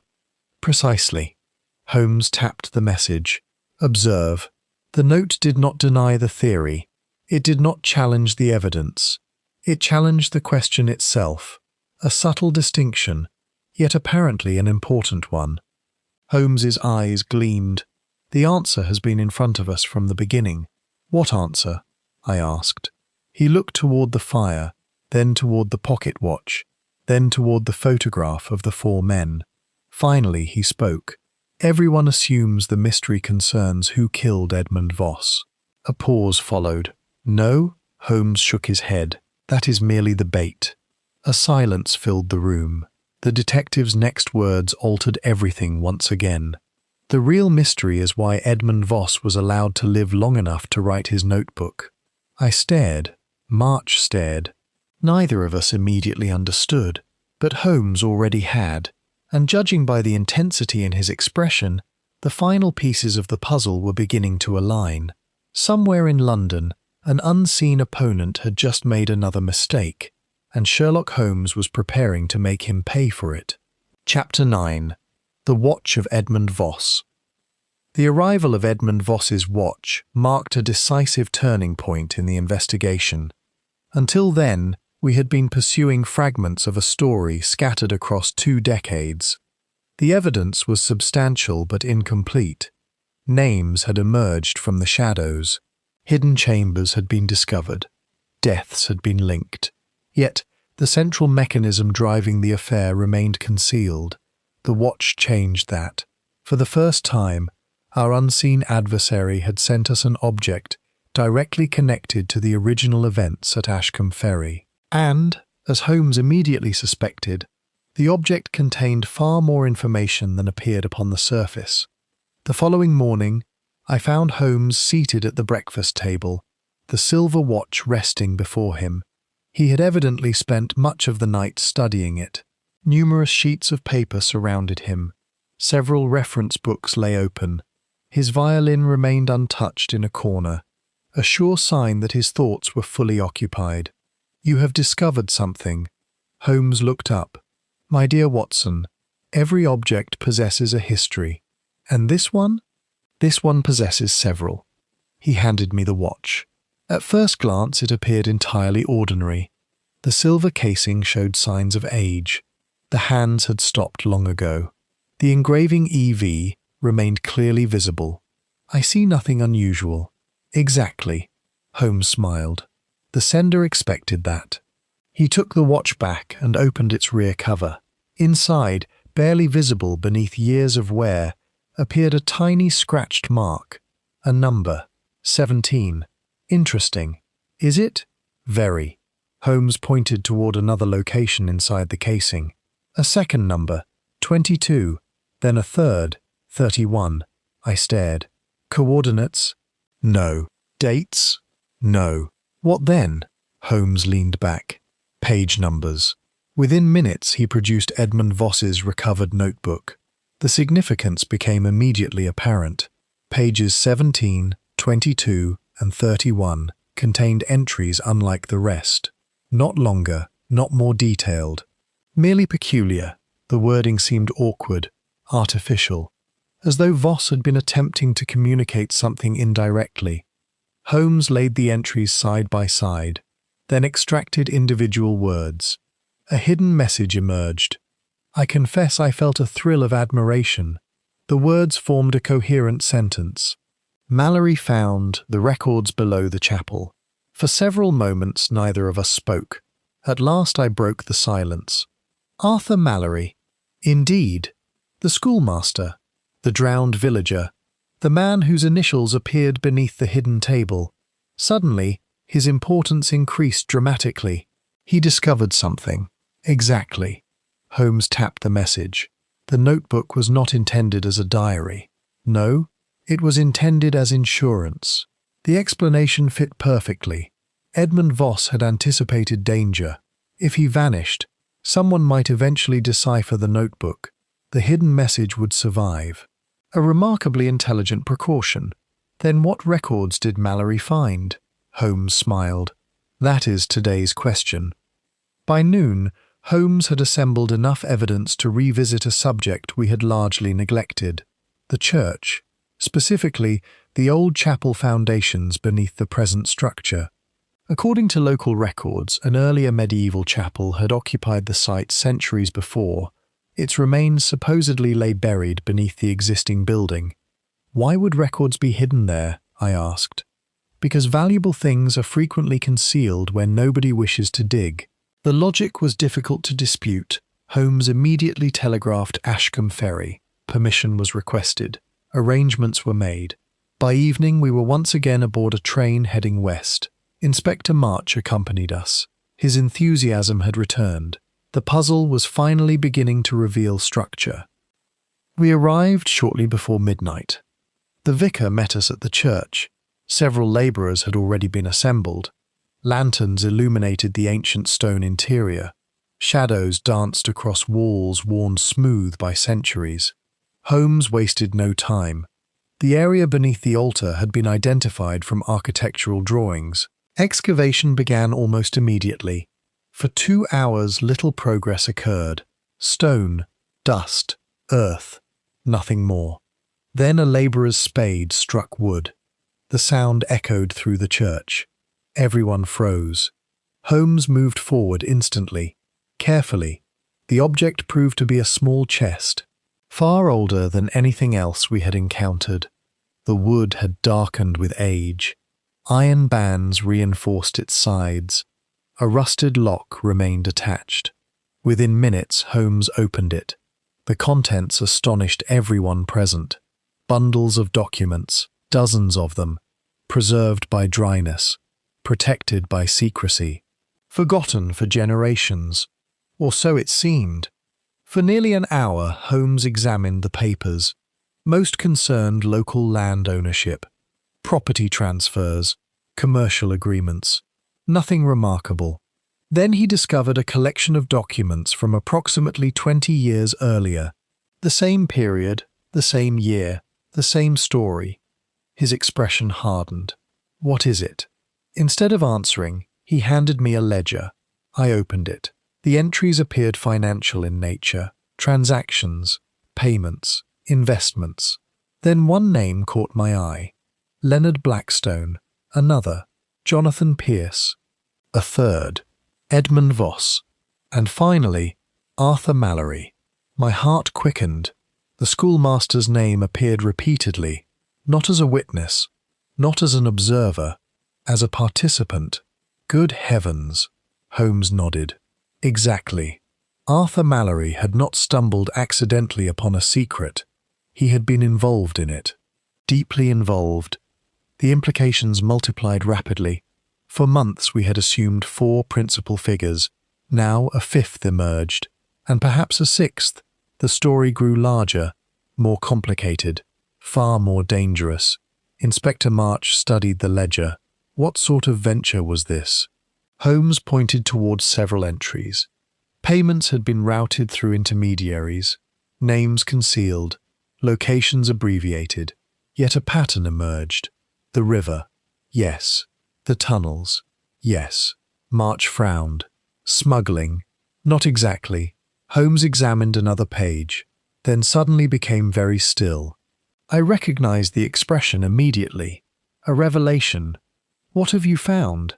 He passed me the document. The entry consisted of only one line, yet it transformed the investigation. Compensation paid following collapse. Collapse? Holmes nodded. Now we approach the truth. What collapsed? The question, Watson, is not what. His voice grew quiet. It is who. We returned to the inn near dawn. Sleep proved impossible. The newly discovered records had altered everything. By breakfast, Holmes appeared more energized than exhausted. He spread documents across the table. Maps, notes, photographs, ledger entries, the notebook, the watch. Each piece occupied a precise position.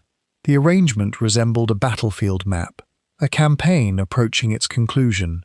Inspector March studied the evidence. You know what happened. It was not a question. Holmes considered. I know most of it. Then tell us.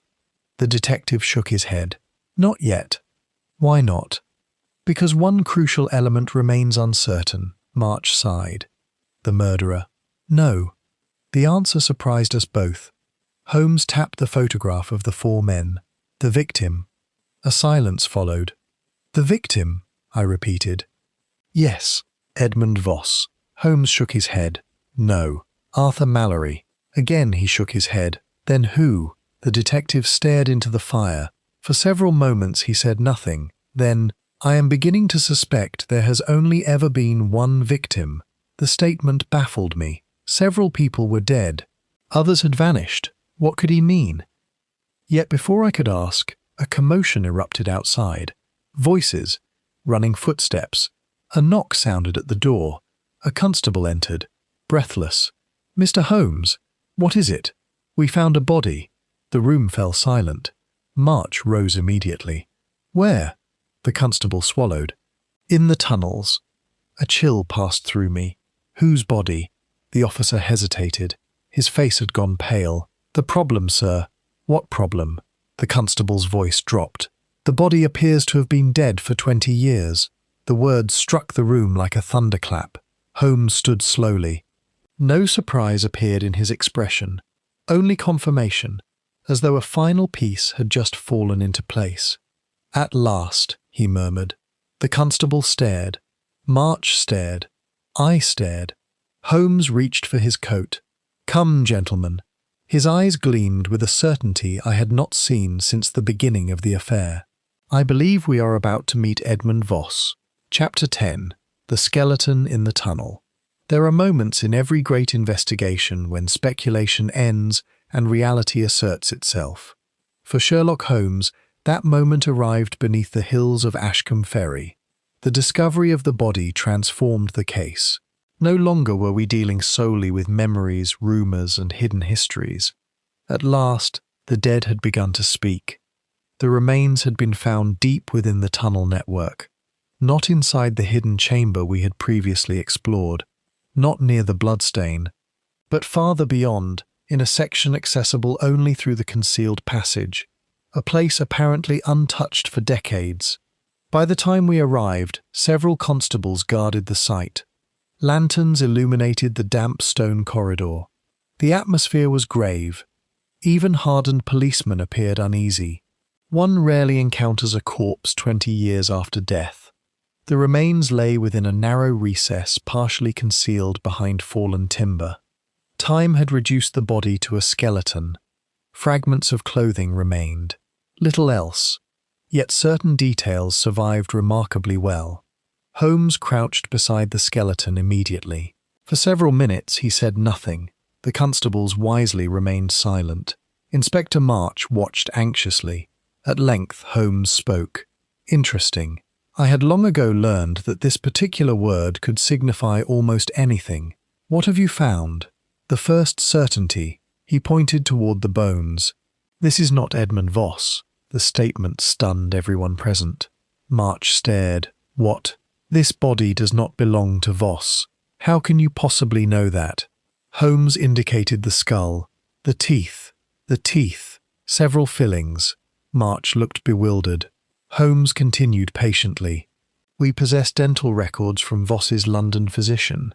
The inspector's eyes widened. I confess mine did as well.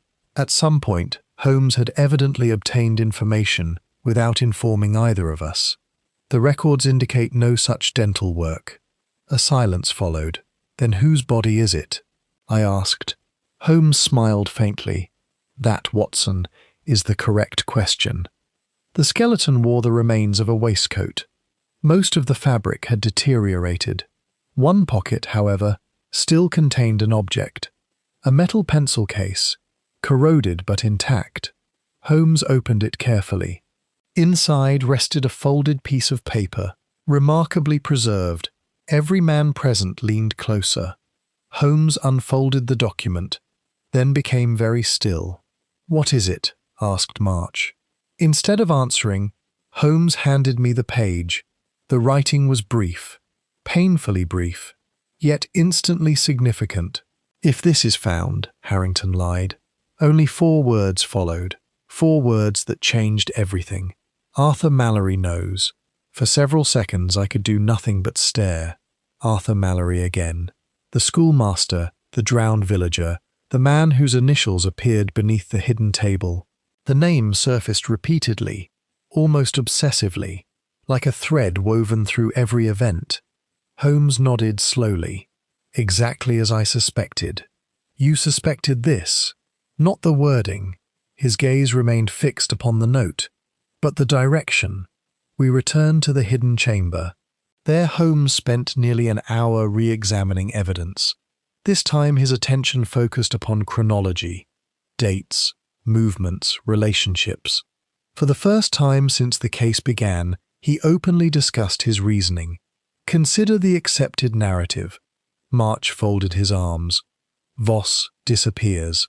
"Yes, Blackstone fears exposure." "Correct." Pierce remains silent. "Reasonable." "Harrington vanishes." "Apparently." Holmes nodded. "An elegant story. Because it's true." "No." The detective's reply came instantly. "Because it is simple." A silence followed. Holmes continued. "Every clue delivered to us has encouraged precisely that interpretation. The notebook, the letters, the map, the coffin, the threats." He paused. "All point toward Harrington. Naturally. Too naturally." The inspector frowned. "You think someone wanted us to blame him?" "I think someone wanted us to think about him." The distinction struck me immediately. One directs guilt, the other directs attention. Very different objectives. By afternoon, Holmes requested access to local cemetery records. The vicar again assisted us. This time the search proved brief.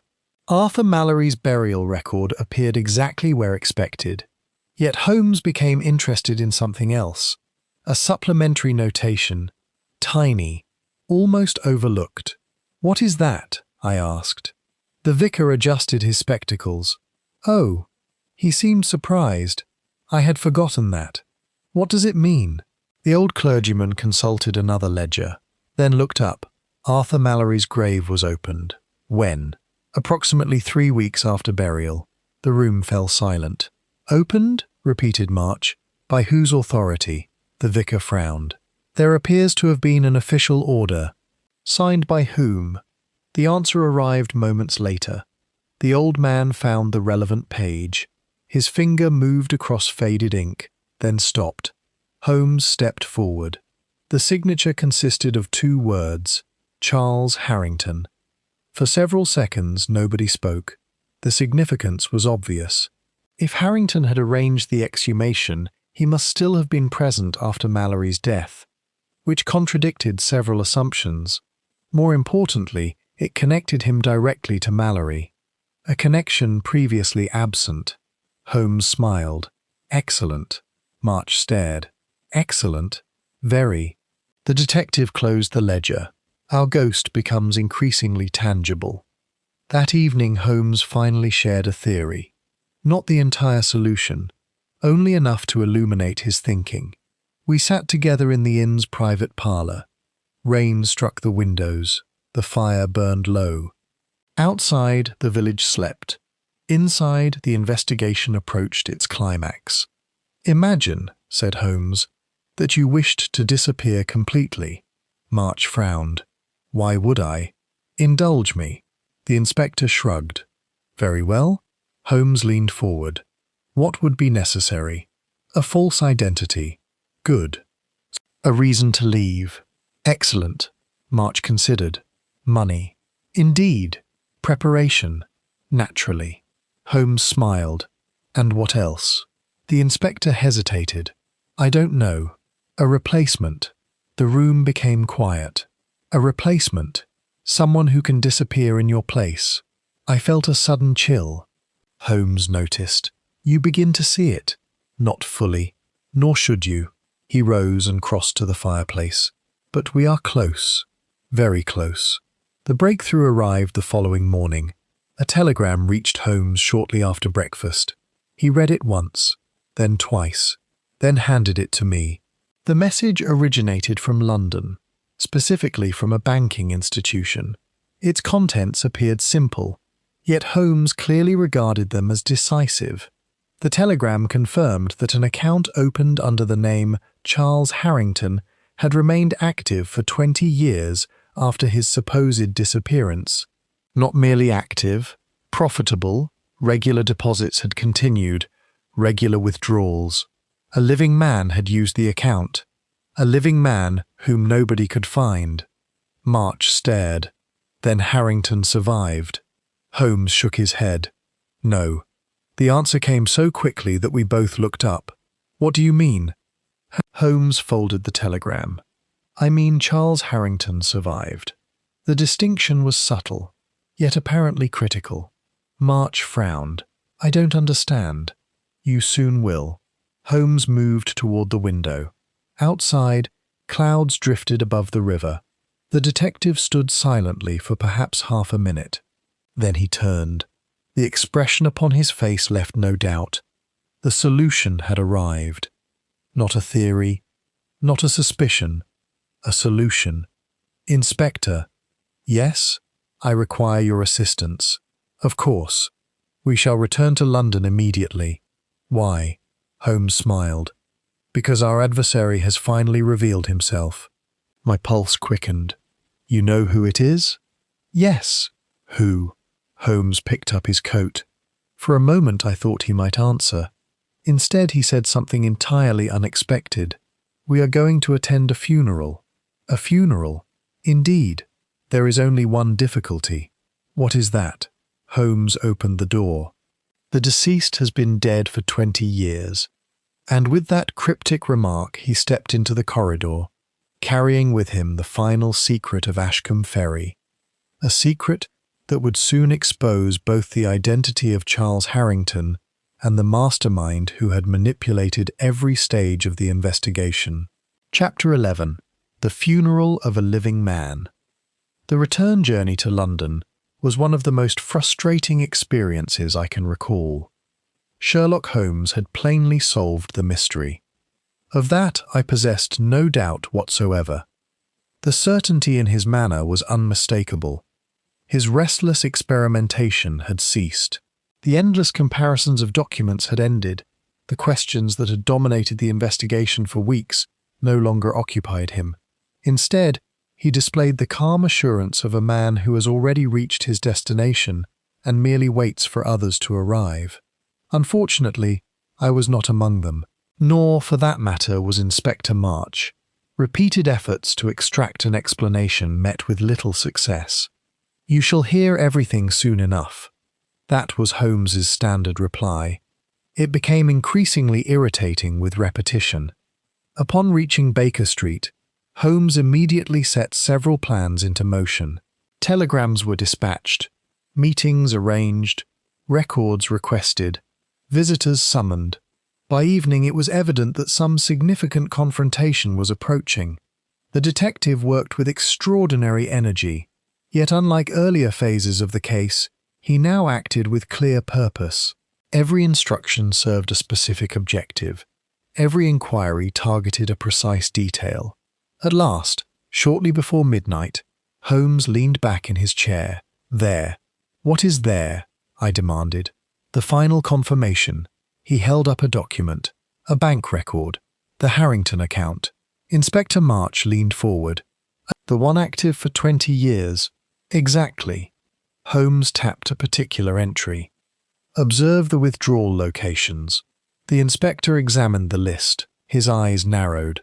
London. Yes. Several counties. Quite. March frowned. I still don't see it. Holmes smiled. Nor did I at first. He pointed again. The date suddenly attracted my attention. Not because of when transactions occurred, because of when they did not. Long periods of complete inactivity appeared, then clusters of withdrawals, then silence once more. The pattern repeated over decades. Holmes nodded. A travelling profession. What profession? One requiring frequent movement. I studied the records again. Then realization struck. Teaching. Holmes pointed toward me. Excellent, Watson. Inspector March blinked. What? The intervals correspond almost perfectly with academic calendars. The room fell silent. Arthur Mallory had been a schoolmaster. The connection was obvious. Too obvious. Yet I still failed to grasp the full significance. The following afternoon, Holmes received another visitor. The man's arrival surprised me. Even more surprising was Holmes's evident anticipation. You expected him, certainly. The visitor entered cautiously. He appeared to be approximately 50 years of age, grey-haired, respectably dressed, nervous, very nervous. Holmes motioned toward a chair. Good afternoon, Mr. Allen. The man froze. A peculiar expression crossed his face. Fear, recognition, defeat. All three appeared simultaneously. You know me. Perfectly. The stranger sank slowly into the chair. Inspector March stared. I stared. Neither of us had ever seen the man before. Yet Holmes regarded him as an old acquaintance. My name isn't Allen. Quite. The man gave a bitter smile. No. A silence followed. Then Holmes spoke quietly. Arthur Mallory. The room seemed to stop. For several seconds nobody moved. Nobody breathed. Nobody spoke. The stranger lowered his head. At last he nodded. Yes. The shock of that moment remains vivid in my memory. Arthur Mallory. The drowned schoolmaster. The man buried 20 years earlier. The man whose grave had been opened. The man whose initials appeared throughout the investigation. Alive. Sitting before us. Inspector March rose so abruptly that his chair nearly overturned. Impossible. Mallory laughed softly. A weary laugh. The laugh of a man exhausted by years of concealment. That has been said about me before. Holmes remained calm, as though nothing extraordinary had occurred. Perhaps, from his perspective, it had not. You were never buried. Mallory nodded. No, the grave contained another body. Yes, the exhumation was arranged by Charles Harrington. Correct. Holmes folded his hands. And Charles Harrington never existed. The man smiled faintly. Not exactly. At last, the truth began to emerge. 20 years earlier, Arthur Mallory had uncovered a secret. The four outsiders exploring Ashcombe Ferry were not merely conducting business. They had become involved in a dangerous scheme connected to hidden property records, abandoned tunnel systems, and fraudulent land claims worth a considerable fortune. The records concealed beneath the chapel threatened exposure. Edmund Voss eventually discovered the deception. Unlike the others, he wished to reveal it. The disagreement became severe. The hidden chamber beneath the tunnels served as their meeting place, and there the fatal confrontation occurred. Voss was killed? Asked March. Mallory shook his head. No. The answer startled everyone, including Holmes, or so it appeared. Then who died? Mallory looked into the fire. For several moments he remained silent. When he finally spoke, his voice was quiet. Charles Harrington. The room fell still. The explanation was astonishing. Charles Harrington had indeed existed, but not in the way anyone imagined. He was neither mastermind nor villain, merely a professional surveyor hired to assist the venture. When disagreements emerged, he found himself trapped between competing interests. According to Mallory, Harrington intended to expose the entire scheme. Before he could do so, violence erupted. A struggle occurred in the hidden chamber.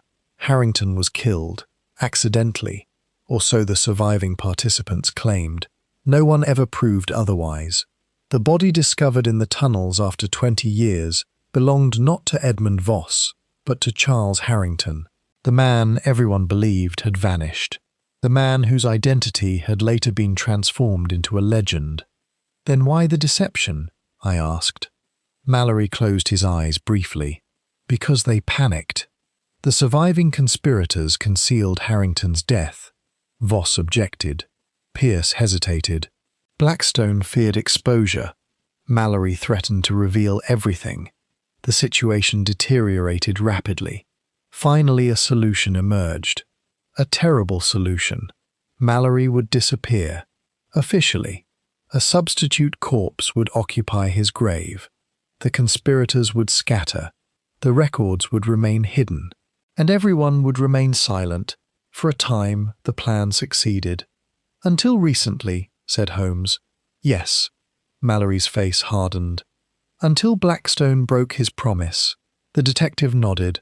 That much he had already deduced. What promise? Mallory's answer came immediately. To leave the records untouched. Years passed. Decades. Then Blackstone returned to Ashcombe Ferry. Quietly. Secretly. Searching. He intended to recover documents concealed beneath the chapel.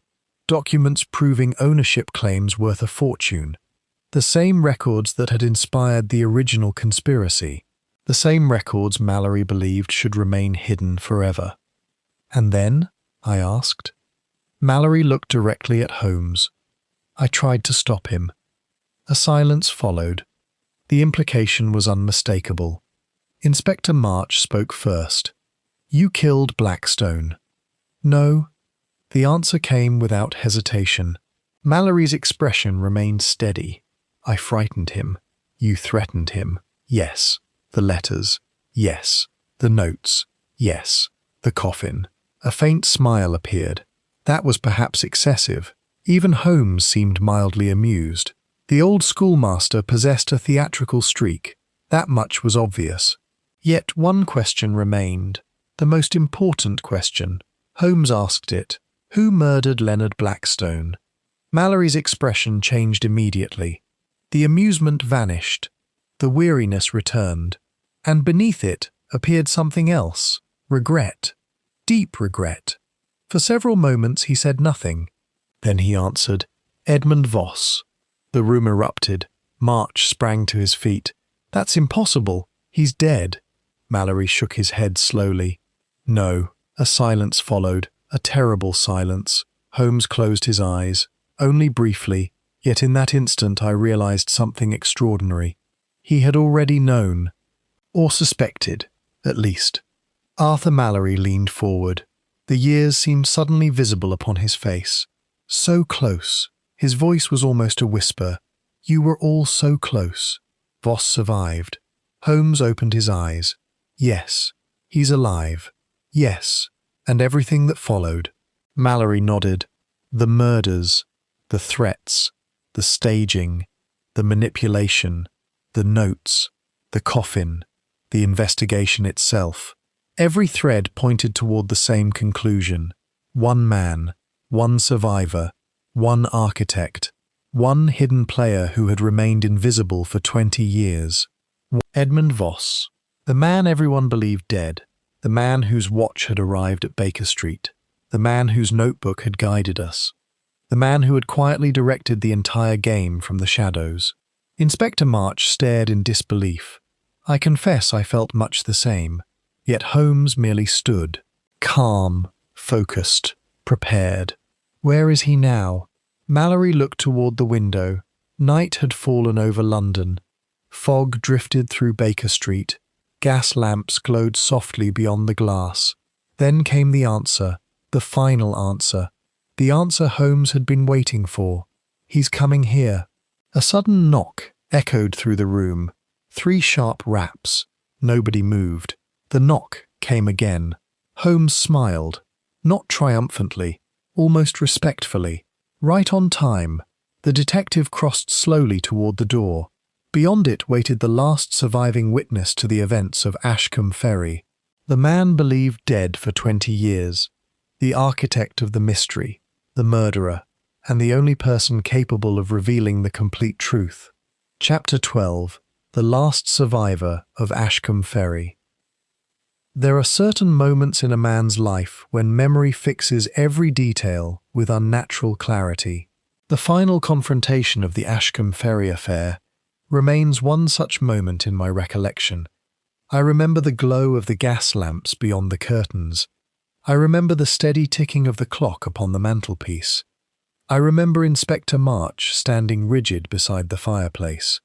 And I remember Sherlock Holmes crossing calmly toward the door. 3 knocks had sounded, nothing more.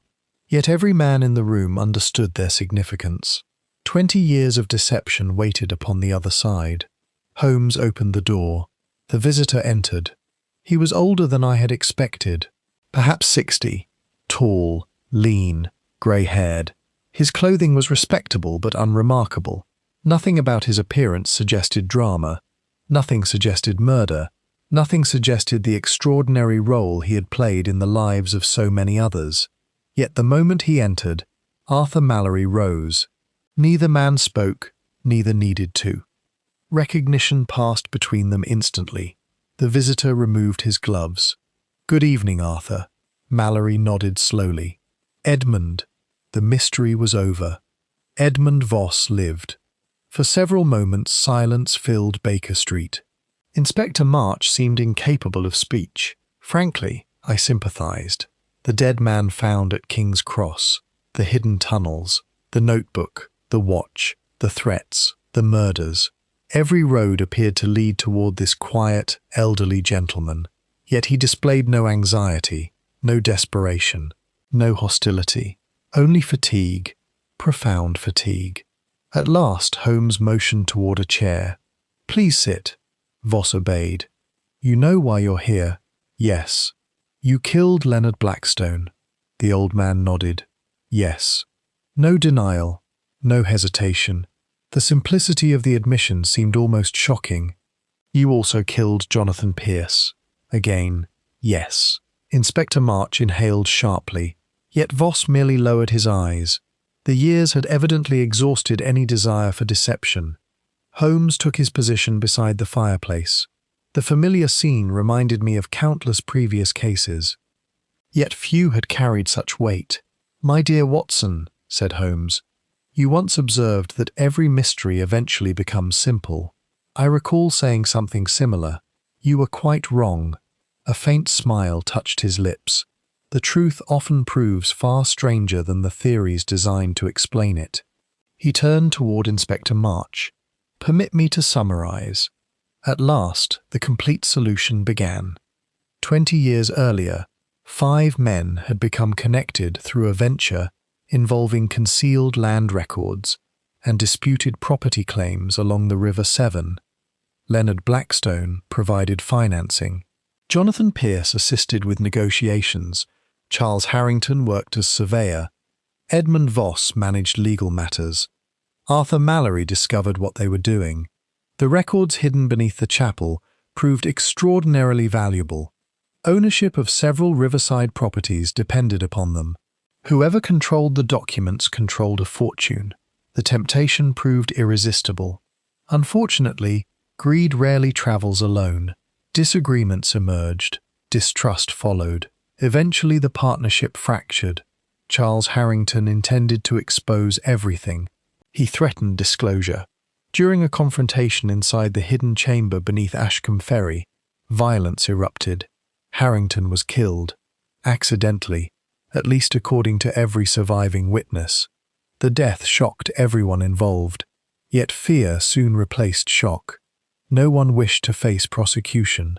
No one wished to lose wealth. No one wished to sacrifice reputation, so they concealed the body. A terrible decision, and the first step toward tragedy. Edmund Voss objected, at first. Then he hesitated. Then he compromised. That compromise haunted him for 20 years.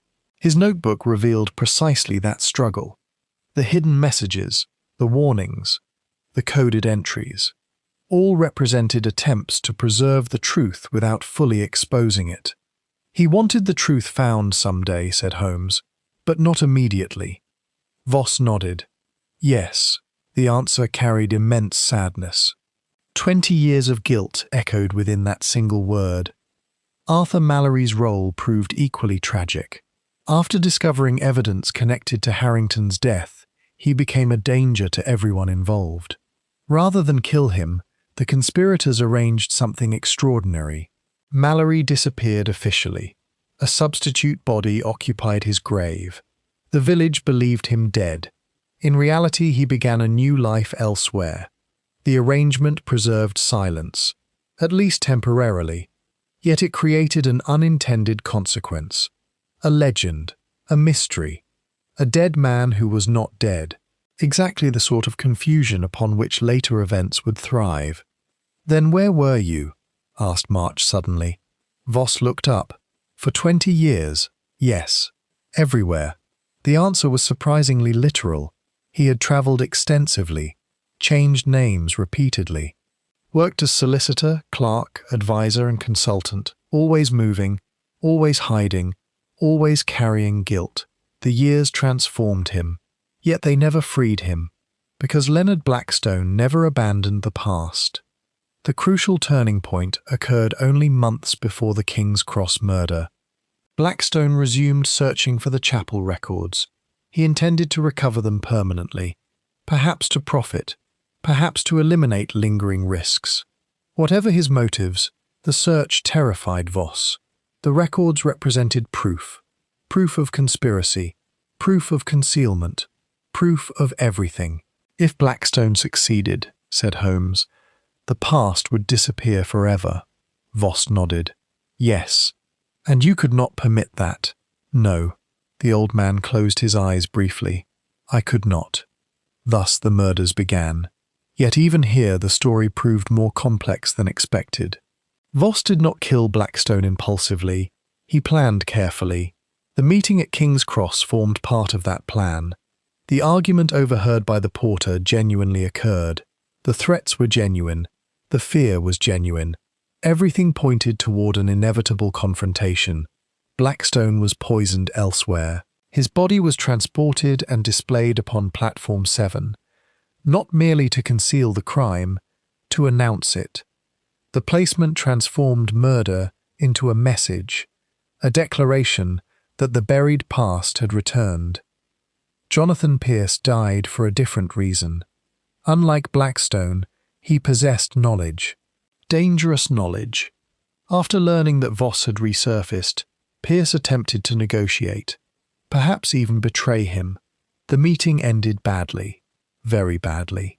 The river claimed another victim, and history repeated itself, one drowning following another, one secret following another, one death answering an earlier death. Inspector March frowned. "But the notes, the coffin, the map?" Holmes smiled. "Ah, yes. The theatrical elements, the true signature of the case. Every clue had served two purposes. First, to guide Holmes toward the truth. Second, to force Voss himself to confront it. That was the remarkable aspect of the affair. The murderer wanted discovery, not immediate arrest. Discovery. He wished the entire story revealed, the hidden chamber, the notebook, the watch, the records, everything. The investigation was not an obstacle, it was the mechanism. "You wanted me to solve it." Holmes spoke directly to Voss. The old man nodded. "Yes." "Why?" For the first time, emotion appeared openly upon his face. "Because after 20 years, he was tired. Tired of lies, tired of hiding, tired of carrying responsibility for Harrington's death, tired of watching others manipulate the past. Most of all, tired of surviving. I thought," said Voss quietly, "that if anyone could find the truth, it would be Sherlock Holmes." No one spoke. Even Inspector March remained silent. The confession felt less like surrender than exhaustion. Holmes turned toward me. "Now, Watson, we may answer the final question." "The one from the note?" "Precisely. You are asking the wrong question." For months the investigation had revolved around one assumption: who killed Edmund Voss? Then later, who killed Charles Harrington? Then, who killed Leonard Blackstone? Each question missed the point. The true mystery was never the identity of a killer, The killer's identity mattered far less than the reason the truth had remained buried. The real question was, why did every survivor choose silence? Fear, greed, shame, regret. Each man possessed a different answer, yet together they created 20 years of deception, and 20 years later, those lies finally collapsed. Inspector March stepped forward. Edmund Voss. The old man rose. You are under arrest for the murders of Leonard Blackstone and Jonathan Pierce. I know. No resistance followed, no attempt to escape. The struggle had ended long before he entered Baker Street. Perhaps it had ended 20 years earlier. After the inspector departed with his prisoner, silence settled over the sitting room. Arthur Mallory stood by the window. Holmes occupied his armchair. I remained near the fireplace. For several minutes, none of us spoke. At last, Mallory broke the silence. What happens now? Holmes considered. The truth enters the record. And after that, history may finally rest. Mallory nodded slowly. Then he departed. The door closed behind him. A chapter of his life had finally ended. The fire burned low. Outside, London fog drifted past the windows.